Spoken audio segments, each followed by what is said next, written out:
हाँ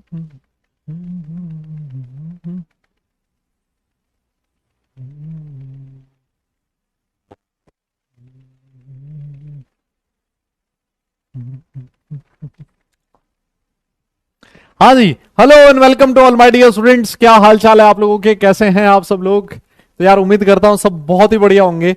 एक बार फिर से मैं आप सब लोगों का वेलकम करता हूँ अर्जुना जेई बैच में।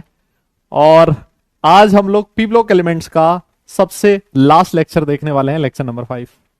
यस, एक बार फटाफट से बता दीजिए कैसे हैं सब लोग। मेरा ऑडियो और वीडियो अगर क्लियर है तो एक बार फटाफट से थम्स अप कर देना, ठीक है। सेशन को करेंगे हम लोग स्टार्ट। आज मेनली जो चीजें हम लोग बात करेंगे वो प्रिपरेशन होगी कुछ कंपाउंड्स की।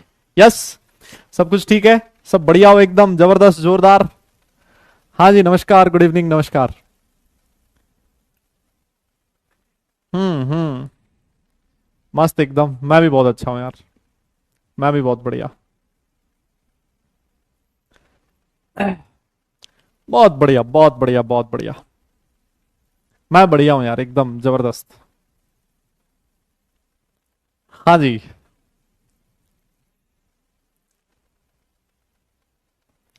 तो पी ब्लॉक एलिमेंट्स तैयार हैं आज? आज सब लोग इस चैप्टर को खत्म करने के लिए। हम्म।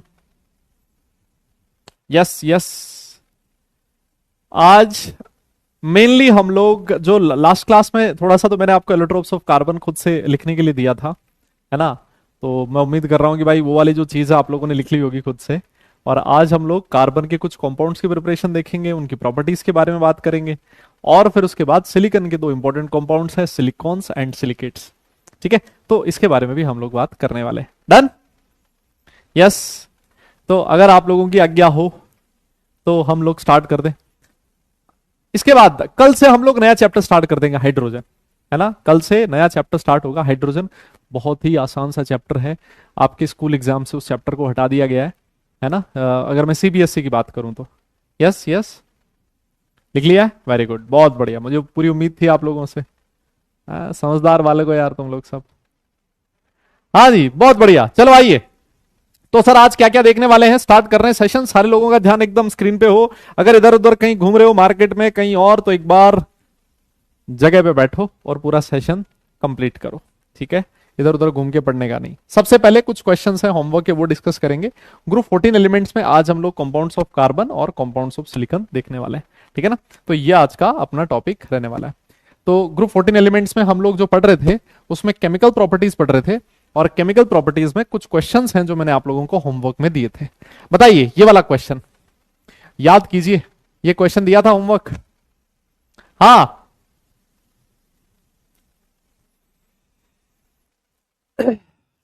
सर कल छुट्टी नहीं है क्या? कल किस बात की छुट्टी? अबे कल किसकी बात की छुट्टी? यार मुझे तो किसी ने नहीं बताया कल की छुट्टी है, दुर्गा पूजा है कल। अच्छा, क्या बात कर रहे हैं, कल है क्या? यार फिर तो छुट्टी होनी चाहिए। हाँ, पता नहीं यार, मुझे कोई आइडिया नहीं है भाई। चलो अगर छुट्टी होगी तो हो जाएगी, और क्या है ना। हाँ, देखो लिखता है कि SiF6Cl2- तो है, वो तो एग्जिस्ट करता है, लेकिन SiCl6 2- एग्जिस्ट नहीं करता। क्यों? बिकॉज Cl- की जो साइज है सर वो बहुत बड़ी होती है। यस, बहुत बड़ी साइज है सर। सिलिकॉन बेचारा जो एटम है अपने चारों तरफ 6 बड़े बड़े क्लोरीन को अकोमोडेट नहीं कर पाता। क्लोरीन के जो एटम्स एक दूसरे में भिड़ने लगेंगे, रिपेल करने लगेंगे, जिसको आप स्टेरिक रिपल्शन, स्टेरिक हिंड्रेंस बोलते हो, है ना। तो ये तो बस तुम लोग समझदार हो ही। देखो ये वाला क्वेश्चन, सेम क्वेश्चन 2021 में आ गया, है ना। ये जो क्वेश्चन है आपके एनसीईआरटी में दिया हुआ था। ये वाला जो क्वेश्चन है ना, ये कहां दिया हुआ है? एनसीईआरटी एग्जांपल्स में दिया हुआ है। यस, कहां था? एनसीईआरटी में। और इसी क्वेश्चन को पूछ लिया जेईई मेंस 2021 में कि which of the following compounds of group 14 elements is not non. कौन सा एग्जिस्ट नहीं करेगा? SiCl6 2- एग्जिस्ट नहीं करेगा because of large size of chlorine, है ना। तो अब कोई ये बोलेगा सर ये जर्मेनियम के साथ कैसे एग्जिस्ट कर रहा है? अरे भैया, जर्मेनियम खुद की साइज बड़ी है ना। बेचारा सिलिकॉन की साइज छोटी है, छोटी साइज होने की वजह से 6 बड़े क्लोरीन के एटम ये अकोमोडेट नहीं कर सकता। जर्मेनियम बोलेगा आने दो, मैं खुद बहुत बड़ा हूं। जब मैं खुद बहुत बड़ा हूं तो मैं बहुत सारे बड़े बड़े क्लोरीन भी अपने चारों तरफ अकोमोडेट करवा सकता हूं, है ना। कितना आसान सा क्वेश्चन था जो जेई ने आपसे पूछा था। आइए ये वाला question, the chloride that can not get hydrolysed, this question is from JEE Mains 2009 11th of June January sorry, और शिफ्ट 1 का ये क्वेश्चन है। चलो आप लोगों के लिए इसका पोल दे दिया जाए, हालांकि इसको क्लास में मैंने करवा दिया था, है ना। हाँ चलो पोल दे दिया भाई, पोल दे दिया, पोल में तुम्हें मजा आता है ना। हाँ सर छुट्टी दिलवा दो बेटा यार, छुट्टी वुट्टी लेना देना इसमें हमारा कोई योगदान नहीं है ना। मेरे हिसाब से दशहरे की छुट्टी होनी चाहिए, कल की छुट्टी तो नहीं होनी चाहिए जहां तक मुझे पता है ना। जितना मुझे पता है दशहरे की छुट्टी हो सकती है, कल की छुट्टी तो नहीं है ना। कल तो हम लोग हाइड्रोजन चैप्टर स्टार्ट करेंगे ही। लो जी पोल हो जाओ भैया खत्म। लेट आ रहा है पोल, अच्छा तो कोई बात नहीं, 30 सेकंड में तो आ ही जाएगा, 30 सेकंड में तो आ ही जाएगा। यस यस यस, चले जी बहुत बढ़िया। देख लेते हैं कितने बच्चों ने सही जवाब दिया है। आपकी स्क्रीन पर है 78% बच्चों ने सही जवाब दिया है। अदिति, दिव्य स्वरूप, सुबर्णो, अक्षित और कटरीना, कटरीना आफ्ताब। हाँ तो देखो जी, CCl4 जो उसका हाइड्रोलिसिस नहीं होता दादा, बिकॉज कार्बन जो होता है उसके पास वैकेंट ऑर्बिटल नहीं होता। पूरा प्रोसेस मैंने आपको बताया था, ऐसा ही Cl4 के हाइड्रोलिसिस से क्या बनता है ना, तो वो हम लोगों ने देख लिया था। अब आ जाइए, और आज हम लोग बात करने वाले हैं अनोमलस बिहेवियर ऑफ कार्बन, है ना। सबसे पहले आज का जो फर्स्ट टॉपिक है that is anomalous behaviour of carbon. Carbon का जो बिहेवियर है थोड़ा सा अलग होता है, उसका रीजन क्या है, आप सब लोगों ने रीजन पढ़ चुका है, पढ़ चुके हो आप लोग एस ब्लॉक एलिमेंट्स में भी, और पी में ग्रुप 13 में भी हम लोगों ने पढ़ा था। कार्बन अपने ग्रुप का फर्स्ट एलिमेंट है, और फर्स्ट एलिमेंट इसकी जो साइज है वो बहुत छोटी है। छोटी साइज है तो इसकी आयनाइजेशन एनर्जी बहुत ज्यादा है, इसका इलेक्ट्रोनेगेटिविटी भी काफी हाई है, और इसके पास वैकेंट डी ऑर्बिटल प्रेजेंट नहीं होते, है ना। तो ये वो सारे रीजंस हैं जिसकी वजह से कार्बन का जो बिहेवियर होगा वो बाकी एलिमेंट के कंपैरिजन में थोड़ा अलग होगा। याद है, क्वेश्चन और आएंगे, थोड़ा रुको रुको, और क्वेश्चन भी आएंगे, थोड़ा सब्र करो। हाँ हाँ थोड़ा सब्र करो, सब्र का फल मीठा होता है, ऐसा तुम लोगों ने सुना होगा। यस हाँ, कोई कह रहा सर कल ये फेस्ट, अरे तो दादा यार अगर छुट्टी नहीं है तो मैं क्या करूं, अपने घर से लाके छुट्टी थोड़ी ना दूं मैं तुम्हें। अब ये तो सिस्टम बना रखा ऑर्गेनाइजेशन ने कि नहीं है छुट्टी तो नहीं है, अब क्या करें उसमें। माना कि कल है, वो है, ये है, बहुत सारी चीजें हो सकती है, दुर्गा पूजा है, मैं मानता हूँ ये सारी चीजें, लेकिन अब नहीं है छुट्टी तो बेटा क्या करें, अब जबरदस्ती थोड़ी ना दे पाऊंगा मैं, है ना। तो जो भी है चलो कोई बात नहीं, कल क्लास लेना और फिर उसके बाद दुर्गा पूजा करना, ठीक है। हाँ अब देखो एक और बढ़िया चीज लिखी है कि जो कार्बन होता है ना उसकी बहुत शानदार टेंडेंसी होती है पीपाई पीपाई बॉन्ड बनाने की। ऑब्वियस से बनाएगा, जैसे कार्बन डबल बॉन्ड कार्बन है, ये जो पाई बॉन्ड बना है, इस पाई बॉन्ड में इस कार्बन का 2p ऑर्बिटल यूज हो रहा है और इस कार्बन का भी 2p ऑर्बिटल यूज हो रहा है, तो इस पाई बॉन्ड को आपने नाम दिया था पीपाई पीपाई। यस, तो कार्बन जो है बहुत बढ़िया पीपाई पीपाई बॉन्ड बना सकता है अपने जैसे दूसरे एलिमेंट के साथ भी, है ना, और किसी तीसरे एलिमेंट के साथ भी। जैसे कार्बन है, वो कार्बन के साथ तो पीपाई पीपाई बना ही सकता है, वो ऑक्सीजन के साथ भी बना सकता है, सल्फर के साथ भी बना सकता है, और नाइट्रोजन के साथ भी बना सकता है। लेकिन अगर कोई आपसे पूछे कि क्या हैवियर एलिमेंट पीपाई पीपाई बॉन्ड बना पाएंगे, क्या आप बोलोगे नहीं, वो पीपाई पीपाई बॉन्ड नहीं बनाते। क्यों? क्योंकि उन एलिमेंट्स की साइज बड़ी है। जब बड़ी साइज होगी, ऑर्बिटल्स की साइज अगर बड़ी होगी, तो सर उनमें जो ओवरलैपिंग होगी सर वो इफेक्टिव नहीं होगी। अरे याद करो ना यार दादा वो दिन, हाँ है ना, मतलब कौन सा दिन, हाँ मतलब पढ़ाई से रिलेटेड याद करना है ना। एक दिन मैंने आपको बताया था केमिकल बॉन्डिंग में कि जैसे जैसे ऑर्बिटल्स की साइज बढ़ती है उनकी जो ओवरलैपिंग है वो वीक होती जाती है ना। तो 2p आपका कार्बन बेचारा सेकंड पीरियड का एलिमेंट है, तो पाई बॉन्ड बनाने में 2p ऑर्बिटल यूज हो रहा है, तो बड़े आराम से 2p पाई बॉन्ड बन जाएगा, कोई दिक्कत नहीं है। लेकिन बेचारे जो एलिमेंट्स हैं बाकी वाले, उनकी साइज बढ़ जाती है, और जब साइज बढ़ जाती है तो उनमें ऑर्बिटल्स की साइज इंक्रीज हो जाती है। जब बड़ी साइज वाले ऑर्बिटल्स होते हैं उनकी ओवरलैपिंग इफेक्टिव नहीं होती। अब नहीं होती ओवरलैपिंग इफेक्टिव तो नहीं बनेगा बॉन्ड, सीधी सी बात है। अब मैं क्या करूं बताओ उसमें। यस चलिए, कार्बन जो होता है ना, कार्बन एक प्रॉपर्टी शो करता है जिसको दुनिया कैटिनेशन के नाम से जानती है। याद है मुन्ना? अरे ये तो तुम छोटी बचपन है, अभी तुम्हारा बचपन तो आया नहीं, बचपन बचपन उसमें पढ़ा था तुमने कैटिनेशन। कैटिनेशन क्या होता है? मतलब अपने ही जैसे दूसरे एलिमेंट के साथ जुड़ने की टेंडेंसी है ना। तो कार्बन जो होता है ना, उसकी कैटिनेशन टेंडेंसी बहुत जबरदस्त होती है, बहुत भयंकर होती है। क्यों? क्योंकि कार्बन कार्बन जो बॉन्ड होता है ना, वो बहुत जबरदस्त बॉन्ड होता है, बहुत भयंकर स्ट्रॉन्ग बॉन्ड होता है। और इतना स्ट्रॉन्ग बॉन्ड होता है कि इस कार्बन कार्बन बॉन्ड की वजह से एक केमिस्ट्री की पूरी ब्रांच पैदा होगी। सोच के देखो, पूरा ऑर्गेनिक केमिस्ट्री जिसमें आप कार्बन के कंपाउंड्स के बारे में पढ़ते हो, है ना, उसके लिए सिर्फ और सिर्फ रिस्पॉन्सिबल है कौन? अकेला कार्बन। और कार्बन के दूसरे कार्बन के साथ बॉन्ड बनाने की टेंडेंसी, सेल्फ लिंकिंग, जिसको आप लोग कैटिनेशन बोलते हो। अब डाउन द ग्रुप अगर आप जाओगे, सोच के देखो, डाउन द ग्रुप अगर आप जाओगे तो एटम का साइज बढ़ेगा, है ना। कार्बन कार्बन बॉन्ड ज्यादा स्ट्रॉन्ग है सिलिकॉन सिलिकॉन के कंपैरिजन में, है कि नहीं बताओ। जर्मेनियम जर्मेनियम और वीक होता जाता है। तो जैसे जैसे आप नीचे जाते हो, बॉन्ड का जो स्ट्रेंथ है वो कम हो जाता है। और अगर बॉन्ड का स्ट्रेंथ कम होगा तो कैटिनेशन टेंडेंसी भी कम हो जाएगी। यस, बॉन्ड का स्ट्रेंथ अगर कम होगा तो कैटिनेशन टेंडेंसी भी कम हो जाएगी। एक ऑर्डर आपकी स्क्रीन पर लिखा है, कैटिनेशन का ऑर्डर है, इसको याद रखें, बहुत इंपॉर्टेंट ऑर्डर है, इस पे जेई में क्वेश्चन पूछा जा सकता है ना। डाउन द ग्रुप जाने पर कैटिनेशन का टेंडेंसी कम होता है। और जो सबसे लास्ट वाला एलिमेंट होता है लेड, जिसको आप पीबी के नाम से जानते हो, ये तो बेचारा कैटिनेशन टेंडेंसी शो नहीं करता, बिकॉज पीबी जो साइज है, पीबी का जो साइज है वो बहुत ज्यादा बड़ा है, इसमें जो बॉन्ड बनेगा बहुत ही वीक बनेगा। इसी वजह से ये पीबी आपका क्या नहीं करेगा, ये आपका कैटिनेशन टेंडेंसी शो नहीं करेगा। बताइए, कोई परेशानी है इसमें? कोई दिक्कत हो आप लोग मुझे बता सकते हो। अगर नहीं दिक्कत है तो थम्स अप कर सकते हो, फिर हम लोग आगे बढ़ेंगे, है ना। दादा, नोट करने के लिए मैंने आप लोगों को होमवर्क में दिया था, इसीलिए तो दिया था। है, होशियार हो ना तुम लोग, ज्यादा होशियार हो तुम लोग ज्यादा। अभी लिख रहे हो कि सर लिखा नहीं लिखा नहीं लिखा। अबे तो लिखा क्यों नहीं? घर पे दिया तो था लिखने के लिए, 2 दिन थे भी। हाँ, 2 दिन का टाइम भी था ना मुन्ना।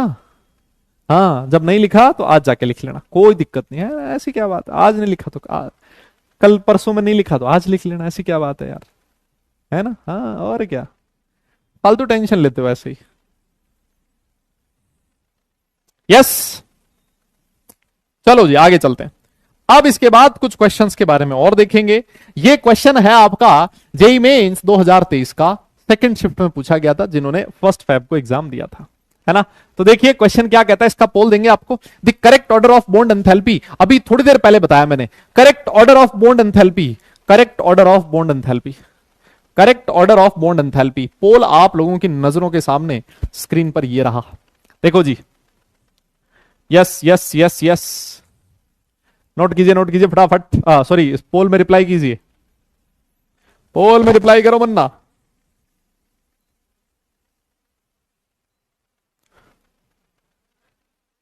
फास्ट,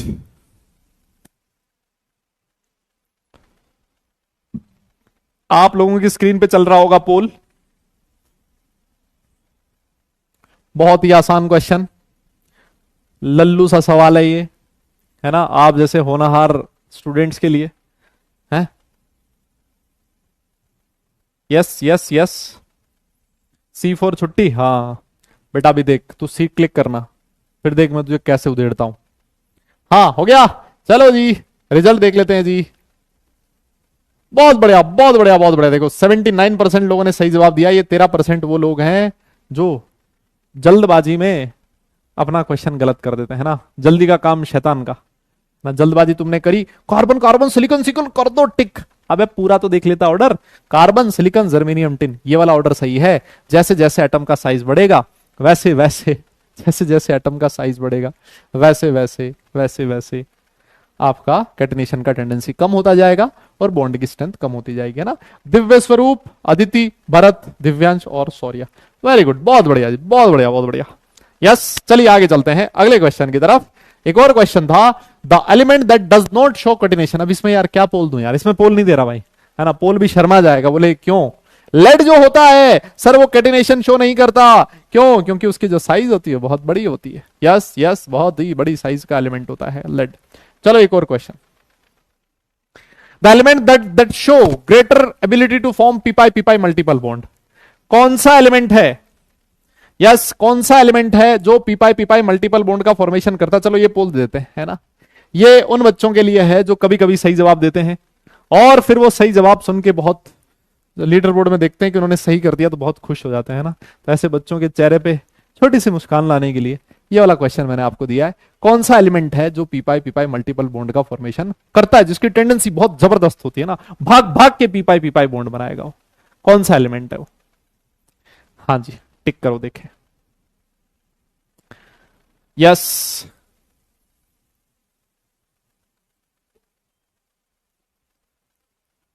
नाम बताओ उस एलिमेंट का, कौन है वो? कौन है वो, कौन है वो, कहां से वो आया? क्यों, गाना सुना है तुमने? चलो चलो, ज्यादा फीलिंग में मत आ जाना, है ना, फील मत लेना ज्यादा।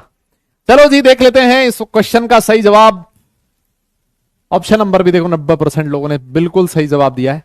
ये 2-3% वो लोग हैं जो अभी भी एकदम से पैराशूट से उतरे होंगे, क्लास के अंदर एकदम से लैंड किया होगा, बोले पोल टिक करो जा रहा है ना, या फिर कहीं बैठ के मैच वैच देख रहे होंगे, या सब्जी मंडी में घर वालों ने सब्जी लेने भेजा होगा, या फिर कहीं यार दोस्तों के साथ गप्पे मार रहे होंगे, है ना। तो देखो, दिव्य स्वरूप, अदिति, अभिनव, अक्षित और शौर्य, बहुत अच्छी बात है बेटा। कार्बन सबसे छोटी साइज वाला एलिमेंट होता है, इसी वजह से उसकी टेंडेंसी ये पाई बॉन्ड बनाने की बहुत जबरदस्त होती है ना। चलो, बहुत बढ़िया बेटा। तो इसी के साथ अब हम लोग आगे बढ़ चुके हैं और अब हम लोग बात करने वाले हैं एलोट्रोप्स ऑफ कार्बन। यस, अब हम लोग किसकी बात करेंगे? एलोट्रोप्स ऑफ कार्बन की बात करेंगे। डन? हाँ हाँ, चलो चलो चलो चलो, स्क्रीन पे लिख लेना। लिख क्या लेना, ये तो लिखने के लिए दिया था मैंने घर पे। देखो जी दादा, एलोट्रोप्स ऑफ कार्बन है ना, कार्बन के कितनी तरह के एलोट्रोप्स होते हैं सुनो। कार्बन के अबे इधर देख लो कटप्पा, इधर इधर।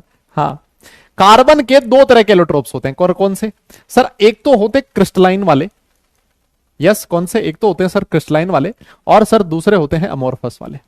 यस सर, दो तरह के कार्बन के दो तरह के एलोट्रोप्स होते हैं, crystalline amorphous and crystalline allotropes and amorphous allotropes. ठीक है, क्रिस्टलाइन और अमोर्फस में डिफरेंस मैं आप लोगों को बता चुका था पहले भी, कि क्रिस्टलाइन का मतलब ये होता है कि इसमें जो एटम्स का अरेंजमेंट होता है वो फिक्स होता है। यस, और अमोर्फस का मतलब ये होता है कि इसमें पार्टिकल्स का अरेंजमेंट फिक्स अरेंजमेंट नहीं होता। यस, एक चीज है जो आपको अभी के लिए ध्यान में रखनी है, यही वाली चीज। बाकी जो डिफरेंस है क्रिस्टलाइन और अमोर्फस सॉलिड्स में और भी कुछ डिफरेंस है, वो डिफरेंस आप में से कुछ होनहार बच्चे जो हैं, जब उनको 12th में जाने का मौका मिलेगा तब जाके वो सॉलिड स्टेट चैप्टर में पढ़ेंगे, है ना। तो अभी के लिए सिर्फ आपको इतना ध्यान रखना है कि दो तरह के होते हैं, क्रिस्टलाइन अमोर्फस। क्रिस्टलाइन का मतलब एटम्स का अरेंजमेंट फिक्स है, अमोर्फस में एटम्स का अरेंजमेंट फिक्स नहीं है। ठीक है ना। अगर मैं क्रिस्टलाइन की बात करूं तो इसमें हम लोग सबसे पहले पढ़ेंगे किसके बारे में? डायमंड के बारे में। यस, फिर उसके बाद एक और चीज पढ़ेंगे हम लोग, ग्रेफाइट के बारे में, और सबसे लास्ट में आएगा फुलरिन। यस यस, ये इनके बारे में पढ़ेंगे। डन। और अगर मैं अमोर्फस की बात करूं तो अमोर्फस में देखो कोक आ जाएगा, है ना, कोल आ जाएगा, और चारकोल आ जाएगा, है ना। ये इनके बारे में हम लोग बात करने वाले हैं ना। तो ये वाले जो अमोर्फस फॉर्म्स हैं, है ना, ये हमारे लिए कोई इतना इंपॉर्टेंट नहीं है। हमारे लिए जो इंपॉर्टेंट है वो क्रिस्टलाइन फॉर्म्स वाले, क्रिस्टलाइन एलोट्रोप्स जो है कार्बन के, वो ज्यादा इंपॉर्टेंट है। डन? समझ में आई बात? अरे तो कह रहा है सर नोट्स खराब कर दी। अरे तो ठीक है, उधर ऊपर लिख लेना यार, ऊपर लिख ले कि कार्बन, कहीं पर भी लिख दो, ये तो एक लाइन में लिख दो कि carbon diamond, sorry diamond graphite fullerene crystalline होता है ये अमोर्फस, एक कहीं पर भी लिख दो मतलब। हाँ, मतलब ये है। ऐसे तुमने बड़े कोई वो नोट्स बना रखे हैं जो कहीं मतलब मार्केट में कहीं देने जाओगे तो बड़े वो सुंदर से लिखे हुए हैं, बनाएंगे ऐसे किसी ने? लड़कियां तो बहुत जबरदस्त नोट्स बनाती हैं भाई, ये तो है, मतलब ये मेरा पर्सनल एक्सपीरियंस है जो मैंने देखा है। लड़के तो बस ऐसे, उनके ऐसे लगता है कॉपी में किसी ने कीड़े मकोड़े छोड़ दिए। नहीं, कुछ लोग होते हैं जो लड़के भी अच्छे नोट्स बनाते हैं, जैसे मैं था, है ना, मैं बहुत अच्छे से नोट्स बनाता था, लेकिन लड़कियां अच्छे नोट्स बनाती। वो भाई 3-4 कलर लेके पता नहीं क्या अलग अलग कलर यूज कर, पता नहीं उनको टाइम कब मिलता है, मुझे तो ये भी नहीं समझ में आता, है ना। मैं ये सोचता था हमेशा, मैंने कहा यार टाइम कब, मतलब इतना लिखना भी है, कलर भी चेंज करना है, गजब है। हाँ। चलो आ जाओ। तो सबसे पहले हम लोग किसकी बात करेंगे? डायमंड की बात करेंगे। सुनो देखो, डायमंड में सीधी सी बात, पहली चीज ये, जैसे ये कार्बन है ना, ये कार्बन है। जब आप डायमंड की स्ट्रक्चर की बात करते हो तो हर एक कार्बन 4 कार्बन से जुड़ा होता है। कितने कार्बन से? 4 कार्बन से। ठीक है। अब ये जो कार्बन है ये भी फर्दर 4 कार्बन से जुड़ा होगा, ये भी फर्दर 4 कार्बन से, ये भी फर्दर 4 कार्बन से, ऐसे करते करते ना, है ना, देखो ये। अब ये जो कार्बन है ये फर्दर 4 कार्बन से और जुड़े होंगे, मतलब हर एक कार्बन 4 कार्बन से जुड़ा होता है। अगर मैं आपसे पूछूं कि कार्बन का हाइब्रिडाइजेशन क्या होगा, तो आप मेरे हिसाब से बोलोगे सर कार्बन का हाइब्रिडाइजेशन sp3 है, और sp3 हाइब्रिडाइजेशन है तो इसका जो ज्योमेट्री होगा वो कैसा होगा, टेट्राहेड्रल होगा। और टेट्राहेड्रल है इसका मतलब ये ज्योमेट्री नॉन प्लेनर होगी। मेरे हिसाब से इसमें कुछ कहने की जरूरत आपको नहीं है। यस, बताओ देखें। और कार्बन ने चारों के चारों इलेक्ट्रॉन बॉन्ड फॉर्मेशन में काम में ले लिए, इसी वजह से सर इस कार्बन के पास कोई फ्री इलेक्ट्रॉन प्रेजेंट नहीं है, और फ्री इलेक्ट्रॉन प्रेजेंट नहीं है तो ये इलेक्ट्रिसिटी कंडक्ट नहीं करता। यस सर, ये कंडक्टर नहीं है। कोई परेशानी है क्या इसमें, आप बताओ। नहीं, ईमानदारी से तुम खुद बता दो, इसमें कोई दिक्कत है? ऐसी कोई चीज है ऐसी जो आप लोगों ने आज पहली बार पढ़ी हो कि सर ये वाली चीज तो हमने पहले देखी नहीं थी, है ना? और टेट्राहेड्रल ज्योमेट्री 109.28 बॉन्ड एंगल हो जाएगा, बताइए। अरे मतलब ऐसा, ओ भाई, ऐसा जरूरी नहीं है कि भाई सारी लड़कियां 4-5 पेन यूज करती हैं। मतलब जनरलाइजेशन किसी चीज का नहीं है, लेकिन जनरली ऐसा देखा जाता है। लड़के 4-5 पेन जैसे यूज करने की जहमत नहीं उठाते, लेकिन कुछ लड़के ऐसे होते हैं जिनकी हरकतें लड़कियों जैसी होती हैं, तो वो जरूर 4-5 पेन रख सकते हैं, लेकिन जनरली ऐसा नहीं होता। अब बताओ, इसमें बवाल कर दोगे तुम लोग। कोई बोलेगा सर मैं 4-5 पेन यूज करता हूं, लेकिन सर मेरी हरकतें बिल्कुल लड़कों जैसी है। मतलब जनरलाइज नहीं कर रहा हूं मैं, फिर बोल देता हूं, किसी बात को तुम पकड़ा मत करो, मतलब, है ना? हाँ, अरे नोट्स कुछ नहीं खराब किए भाई, ये सारा सब कुछ लिखा हुआ है, ये सारा सब कुछ आपके नोट्स में लिखा हुआ है ना। ये मैं समझा रहा हूं सिर्फ, ये मैं सिर्फ समझा रहा हूं, सारा सब कुछ आपके नोट्स में लिखा हुआ है ना? विश्वास ना हो तो देख लो, देखो ये लिखा हुआ। अब देखो एक चीज और, कि ये जो कार्बन है ना, कार्बन क्योंकि 4 बॉन्ड बना रहा है, कोवलेंट बॉन्ड का फॉर्मेशन करता है। ऐसे करते करते ना, ऐसे करते करते करते करते कार्बन की एक बहुत बड़ी जॉइंट स्ट्रक्चर बन जाएगी, है ना? एक बहुत बड़ा कोवलेंट बॉन्ड्स का वो बन जाएगा, नेटवर्क, है ना? कोवलेंट बॉन्ड्स का नेटवर्क बन जाएगा। और इसी वजह से जो कार्बन होता है वो बहुत ही, डायमंड जो होता है वो बहुत हार्ड होता है, हार्डेस्ट नेचुरल अकरिंग सब्सटेंस भी इसको बोलते हैं। यस, हाँ, तो देखो लिखता है कि it has a crystalline lattice, है ना? ये हम लोगों ने बात करी ली। कार्बन कार्बन जो बॉन्ड लेंथ होती है उसने लिख दिया कि 154 पिकोमीटर होती है ना। अगर आप लोगों को याद रहे तो बहुत अच्छी बात है ना, 2-3 बार पढ़ोगे तो अपने आप पता लग जाएगा, एक आइडिया लग जाएगा कि किसमें कार्बन बॉन्ड लेंथ कितनी होती है ना? वरना कोई बहुत ज्यादा इंपॉर्टेंट नहीं है ये वाला पॉइंट भी मैं आपको बता चुका हूं कि इसमें कार्बन कार्बन बॉन्ड्स की बहुत लंबी, एक बहुत बड़ा नेटवर्क, 3 डायमेंशनल नेटवर्क बन जाता है कार्बन एटम्स का। यस, और इसी वजह से जो कार्बन होता है वो हार्डेस्ट सब्सटेंस होता है, natural hardest natural occurring substance होता है, जो आपका डायमंड होता है। यस, और क्योंकि इतना हार्ड होता है इस वजह से इसके यूजेस भी आपके सामने लिखे हुए। हार्ड टूल्स को शार्प करने में इसका यूज होता है ना? बहुत सारे इसके यूजेस है, वो आप लोग देख सकते हो। ग्लास वगैरह को काटने में भी जो आपका इम्प्योर डायमंड होता है, इम्प्योर डायमंड है, वो यूज होता है जब आप ग्लास वगैरह काटते हो ना, उसकी कटिंग में। ठीक है, तो जो चीज मैंने बोली है लगभग वही सारी चीजें आपकी स्क्रीन पर लिखी हुई है ना? What is PM? ये बेटा प्राइम मिनिस्टर है ना? अपने मोदी जी है ना? तो कार्बन कार्बन जो बॉन्ड लेंथ होती है ना, उसके बीच में 154 पीएम होते हैं। अबे अकल के अंधे, पीएम का मतलब क्या होगा? बॉन्ड लेंथ, लेंथ में अगर पीएम लिखा है इसका मतलब पिकोमीटर है यार, हद है, मतलब बताओ। प्रभु कृपा बनाए रखें आप अपनी, है ना? हाँ, आइए और देखिए, लिखा है एक्सट्रीमली अनरिएक्टिव होता है, बिल्कुल होता है, एक्सट्रीमली अनरिएक्टिव है। यस, एक्सट्रीमली अनरिएक्टिव है, क्योंकि उसके पास कोई वैकेंट ऑर्बिटल तो कार्बन के पास वैसे भी नहीं है, और ना ही उसके पास कोई फ्री इलेक्ट्रॉन है ना, इसी वजह से एकदम, है ना, वो एकदम फ्री रहता है। फ्री नहीं है तो वो एकदम अनरिएक्टिव रहता है। अच्छा देखो, नॉन कंडक्टर होता है ना, नॉन कंडक्टर ऑफ इलेक्ट्रिसिटी, है ना? आप ऐसे भी लिख सकते हो। यस, ये इलेक्ट्रिसिटी कंडक्ट नहीं करता, क्यों? क्योंकि सर इसके पास फ्री इलेक्ट्रॉन नहीं है सर, फ्री इलेक्ट्रॉन नहीं है सर। और साथ में ये ब्रिलियंस, चमकता है ना, देखा तुमने? जैसे डायमंड के ऊपर लाइट गिरती चमकता है, किसकी वजह से? टोटल इंटरनल रिफ्लेक्शन की वजह से। यस, अब ये चीज मुझे बताने की जरूरत नहीं है। यस, ये तो तुम लोग फिजिक्स वाले हो, और फिजिक्स वाला में फिजिक्स पढ़ने का मजा ही कुछ और है, और मैं जानता हूं कि तुम सब लोग फिजिक्स जोरदार है तुम्हारी, एकदम टंच है ना। तो तुम्हें टोटल इंटरनल रिफ्लेक्शन क्या होता है पहले से पता होगा, और छोटी सी चीजें आप लोगों ने 9th-10th में भी ये चीज पढ़ ली होगी। डन है ना। तो इसमें इंपॉर्टेंट चीज यही है दादा, इसमें जो क्वेश्चन पूछा जाता है वो यही है कि भाई इलेक्ट्रिसिटी कंडक्ट करेगा कि नहीं करेगा, पहली चीज। इसमें कार्बन जो है उसका हाइब्रिडाइजेशन क्या है, दूसरी चीज है ना। ये बहुत इंपॉर्टेंट चीज है, और ज्योमेट्री क्या है, ठीक है ना। ये 2-3 चीजें ही हैं सिर्फ जो डायमंड की स्ट्रक्चर से क्वेश्चन पूछे जाते हैं। इसके अलावा कोई बहुत ज्यादा लंबी चौड़ी क्वेश्चन डायमंड में नहीं पूछा जाता है, ठीक है। अब एक क्वेश्चन बताओ, देखो लिखता है कि जो डायमंड होता है कोवलेंट होता है, लेकिन इसका मेल्टिंग पॉइंट बहुत जबरदस्त होता है। दादा याद करो, हम लोगों ने ये चीज पढ़ी थी केमिकल बॉन्डिंग में कि जो जनरली कोवलेंट कंपाउंड्स होते हैं उनका मेल्टिंग पॉइंट कम होता है। यस, याद है क्या तुम्हें, ये चीज तुम्हें याद है ना। तो ये डायमंड कोवलेंट होते हुए भी इसका मेल्टिंग पॉइंट बहुत जबरदस्त है। कोई मुझे इसका रीजन बता सकता है क्या? हाँ जी, कोई मुझे इसका रीजन बता सकता है क्या? बताइए जल्दी से फटाफट। सर पेन का कलर चेंज कर लो। अच्छा लो, ले ले भाई ले यार, लो जी लो जी लो, पेन का कलर चेंज कर लेते हैं यार, है? हाँ ये लो, चलो। किसकी वजह से होता है ऐसा, किसकी वजह से होता है? यस, 3D लैटिस स्ट्रक्चर की वजह से। यस, 3D लैटिस की वजह से, है ना। अभी आपको बताया था कि ये जो डायमंड होता है ये एक नेटवर्क सॉलिड होता है। कार्बन कार्बन बॉन्ड्स का, कार्बन कार्बन बॉन्ड्स का एक बहुत लंबा चौड़ा जाल बन जाता है, और उसको तोड़ने में बहुत मुश्किल आती है। इसका लैटिस बहुत जबरदस्त स्ट्रॉन्ग होता है because of extended covalent bonding. Yes, हाँ, बहुत सारे रीजन आप लोग लिख सकते हो, अलग अलग एक ही चीज को लिखने के बहुत सारे तरीके हैं। डन। अब कोई लिख रहा है पोलराइजेशन। ओ, ये मुझे लग रहा है इसको एकदम से याद आया नाम पोलराइजेशन।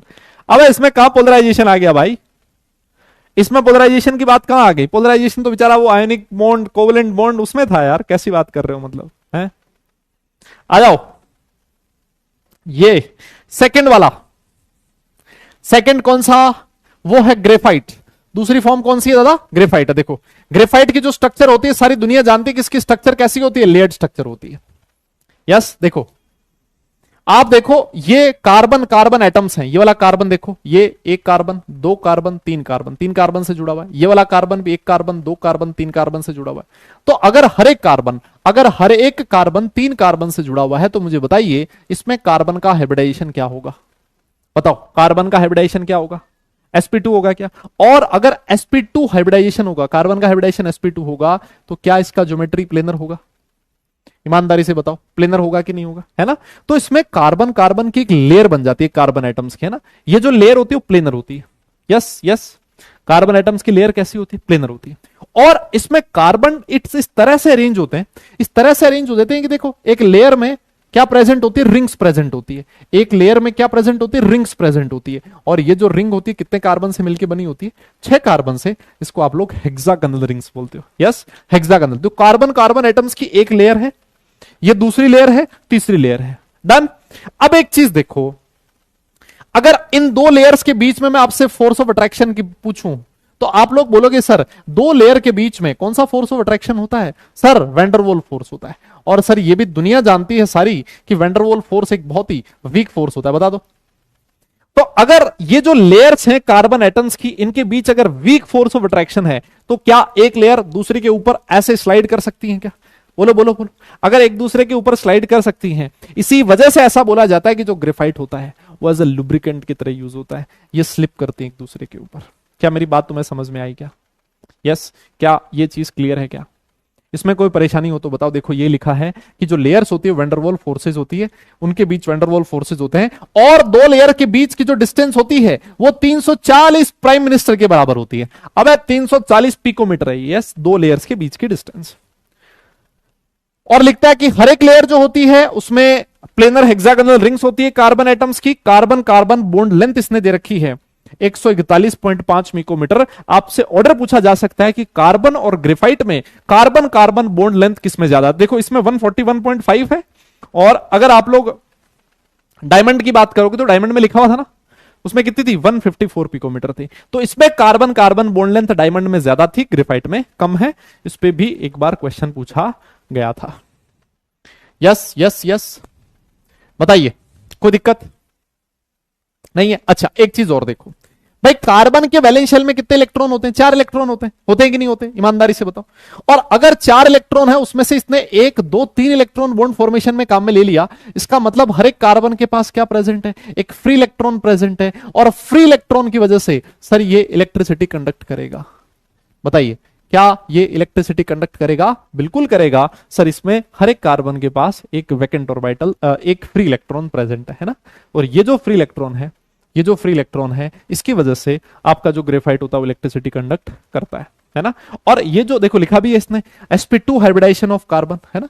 और ये जो फ्री इलेक्ट्रॉन बच गया, हर एक कार्बन के पास, सोच के देखो, हर कार्बन के पास एक एक फ्री इलेक्ट्रॉन प्रेजेंट है ना। तो ये वाला कार्बन जिसमें एक फ्री इलेक्ट्रॉन है, ये वाला कार्बन जिसमें एक फ्री इलेक्ट्रॉन है, ये आपस में मिलकर क्या करते हैं? पाई बॉन्ड का फॉर्मेशन करते हैं। क्या करते हैं? पाई बॉन्ड बनाते हैं। लेकिन वो पाई बॉन्ड बहुत ही वीक होता है ना, वो पाई बॉन्ड बहुत ही वीक होता है। ठीक है, हाँ देखो ये लिखा हुआ है, electrons are mobile therefore conduct electricity along the sheet, है ना। एक शीट में ये इलेक्ट्रिसिटी कंडक्ट करता है। और सॉफ्ट होता है, स्लिपरी होता है, इसका रीजन भी मैं आपको बता चुका हूं। और इसी वजह से, फॉर दिस रीजन, ग्रेफाइट जो होता है वो ड्राई लुब्रिकेंट की तरह यूज होता है मशीन्स में। जहां पर टेम्परेचर बहुत हाई होता है, वहां पर oil can not be used as a lubricant.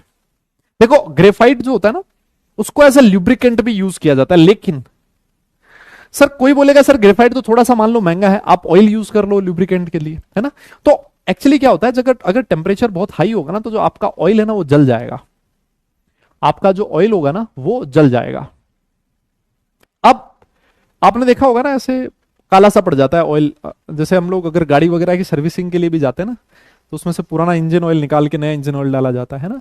क्योंकि अगर वो ऑयल यूज होता है बार बार बहुत हाई टेम्परेचर पे, तो वो ऑयल खराब हो जाता है, उसकी जो प्रॉपर्टीज होती है लुब्रिकेंट प्रॉपर्टीज, वो खत्म हो जाती है। लेकिन ग्रेफाइट जो होता है वो बहुत हाई टेम्परेचर पे भी अपनी लुब्रिकेंट प्रॉपर्टी शो कर सकता है।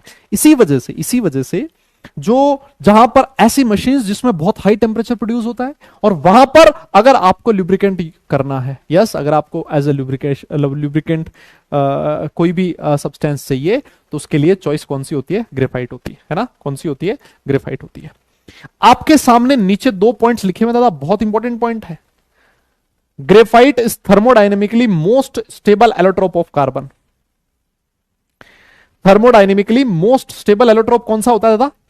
ग्रेफाइट होता है। और एंट्रोपी जो होती है इसकी डायमंड से ज्यादा होती है, बिकॉज डायमंड में तो सारे इलेक्ट्रॉन बॉन्ड फॉर्मेशन में पार्टिसिपेट कर रहे थे, इसमें सारे इलेक्ट्रॉन बॉन्ड फॉर्मेशन में पार्टिसिपेट नहीं कर रहे, तो इसमें इसकी जो एंट्रोपी है वो ज्यादा है, लेकिन इसकी थर्मोडायनेमिक स्टेबिलिटी डायमंड के कंपैरिजन में ज्यादा है। याद करो, आप लोगों ने एक टॉपिक पढ़ा था, standard enthalpy of formation. Yes yes, standard enthalpy of formation. मेरा क्वेश्चन आपसे ये है कि ग्रेफाइट की स्टैंडर्ड एंथैल्पी ऑफ फॉर्मेशन कितना लिया जाता है? जल्दी बोलो मुन्ना, इधर इधर दादा, जल्दी बताओ, जल्दी बताइए इसकी स्टैंडर्ड एंथैल्पी ऑफ फॉर्मेशन कितना है? जल्दी बोलो वे, फटाफट फटाफट, कितना लोगे?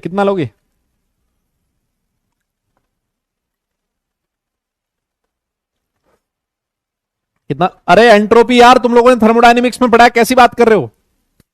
यस 0 लोगे, बहुत बढ़िया बेटा, बहुत बढ़िया। जो ग्रेफाइट होता है मेरे भाइयों, उसका स्टैंडर्ड एंथैल्पी ऑफ फॉर्मेशन कितना कंसीडर किया जाता है? 0 कंसीडर किया जाता है, क्योंकि यही ग्रेफाइट ही कार्बन की थर्मोडायनेमिकली मोस्ट स्टेबल फॉर्म होती है ना, इसी वजह से 0 कंसीडर किया जाता है। बहुत बढ़िया। देखो जी, फुलरिन।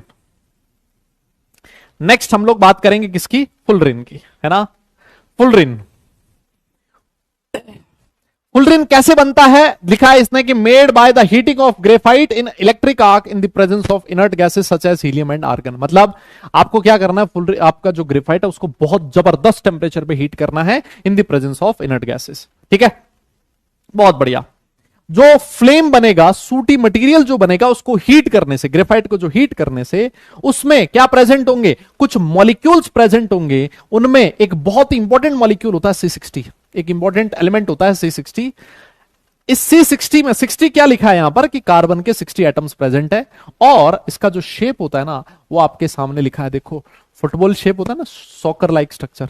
यस, है ना, सॉकर जैसा होता है, बीच में से खाली है, बाहर बाहर देखो, ये ऐसे कार्बन कार्बन कार्बन कार्बन एक दूसरे के साथ जुड़े हुए हैं। अगर कोई लिखता है कि C70 इसका मतलब कितने एटम्स प्रेजेंट है, 70 कार्बन के एटम्स प्रेजेंट है। C60 लिखा है इसका मतलब 60 कार्बन के एटम्स प्रेजेंट है ना। ये जो C60 है this is known as buckminster fullerene, और इसी की जो शेप होती है कैसी होती है, सॉकर लाइक स्ट्रक्चर होती है, and this is known as buckminster fullerene, है ना। बकमिंस्टर फुलरिन किसको कहा जाता है, C60 को बोला जाता है ना। C70 हमारे लिए C60 ज्यादा इंपॉर्टेंट है, C70 वगैरह पे हमसे कोई क्वेश्चन पूछा नहीं जाता, C60 is more important. Done. और लिखता है कि ये जो फुलरिन्स होते हैं कैसे होते हैं, केज लाइक मॉलिक्यूल्स होते हैं। देखो ना केज, ये केज तो है, अंदर से खाली, बाहर पे बॉन्डिंग है ना, बाहर बॉन्डिंग है और अंदर खाली है, बाहर बॉन्डिंग है और अंदर खाली है।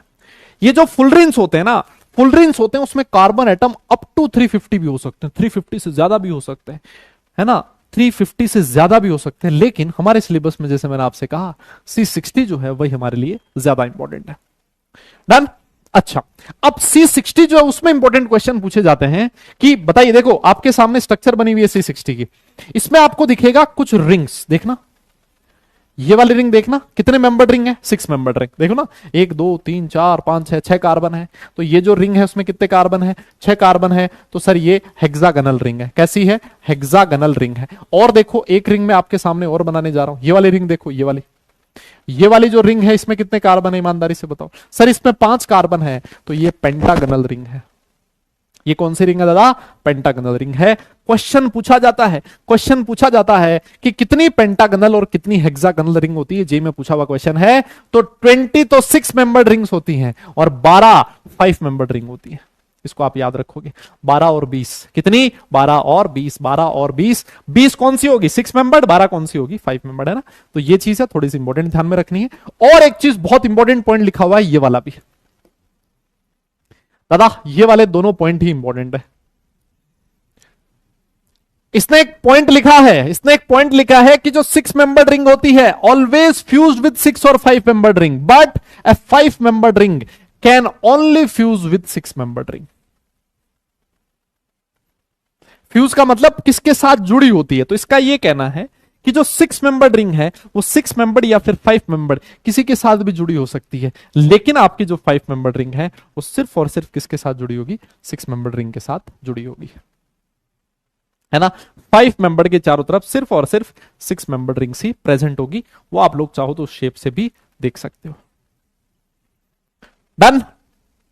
हाँ बहुत बढ़िया। और सबसे लास्ट में कि इसमें भी कार्बन का जो हाइब्रिडाइजेशन होता है वो कितना होता है, sp2 होता है। sp2 है इसका मतलब कार्बन के पास एक फ्री इलेक्ट्रॉन प्रेजेंट है, और वो जो फ्री इलेक्ट्रॉन होता है वो डीलोकलाइज्ड होता है पूरे के पूरे एटम्स में। इसकी वजह से ये मॉलिक्यूल का कैरेक्टर कैसा हो जाता है, एरोमेटिक होता है। डीलोकलाइजेशन की वजह से एरोमेटिसिटी आती है, वो आप लोग ऑर्गेनिक केमिस्ट्री में पढ़ोगे। यस यस, ये बेटा C60 के लिए बात हो रही है। अरे कोई कह रहा सर ये किसके लिए बात हो रही है, C60 बकमिंस्टर फुलरिन। मैंने आपसे कहा ना हमारे सिलेबस में जो इंपॉर्टेंट चीज है वो बकमिंस्टर फुलरिन के बारे में पढ़ना है, C60 के बारे में पढ़ना है।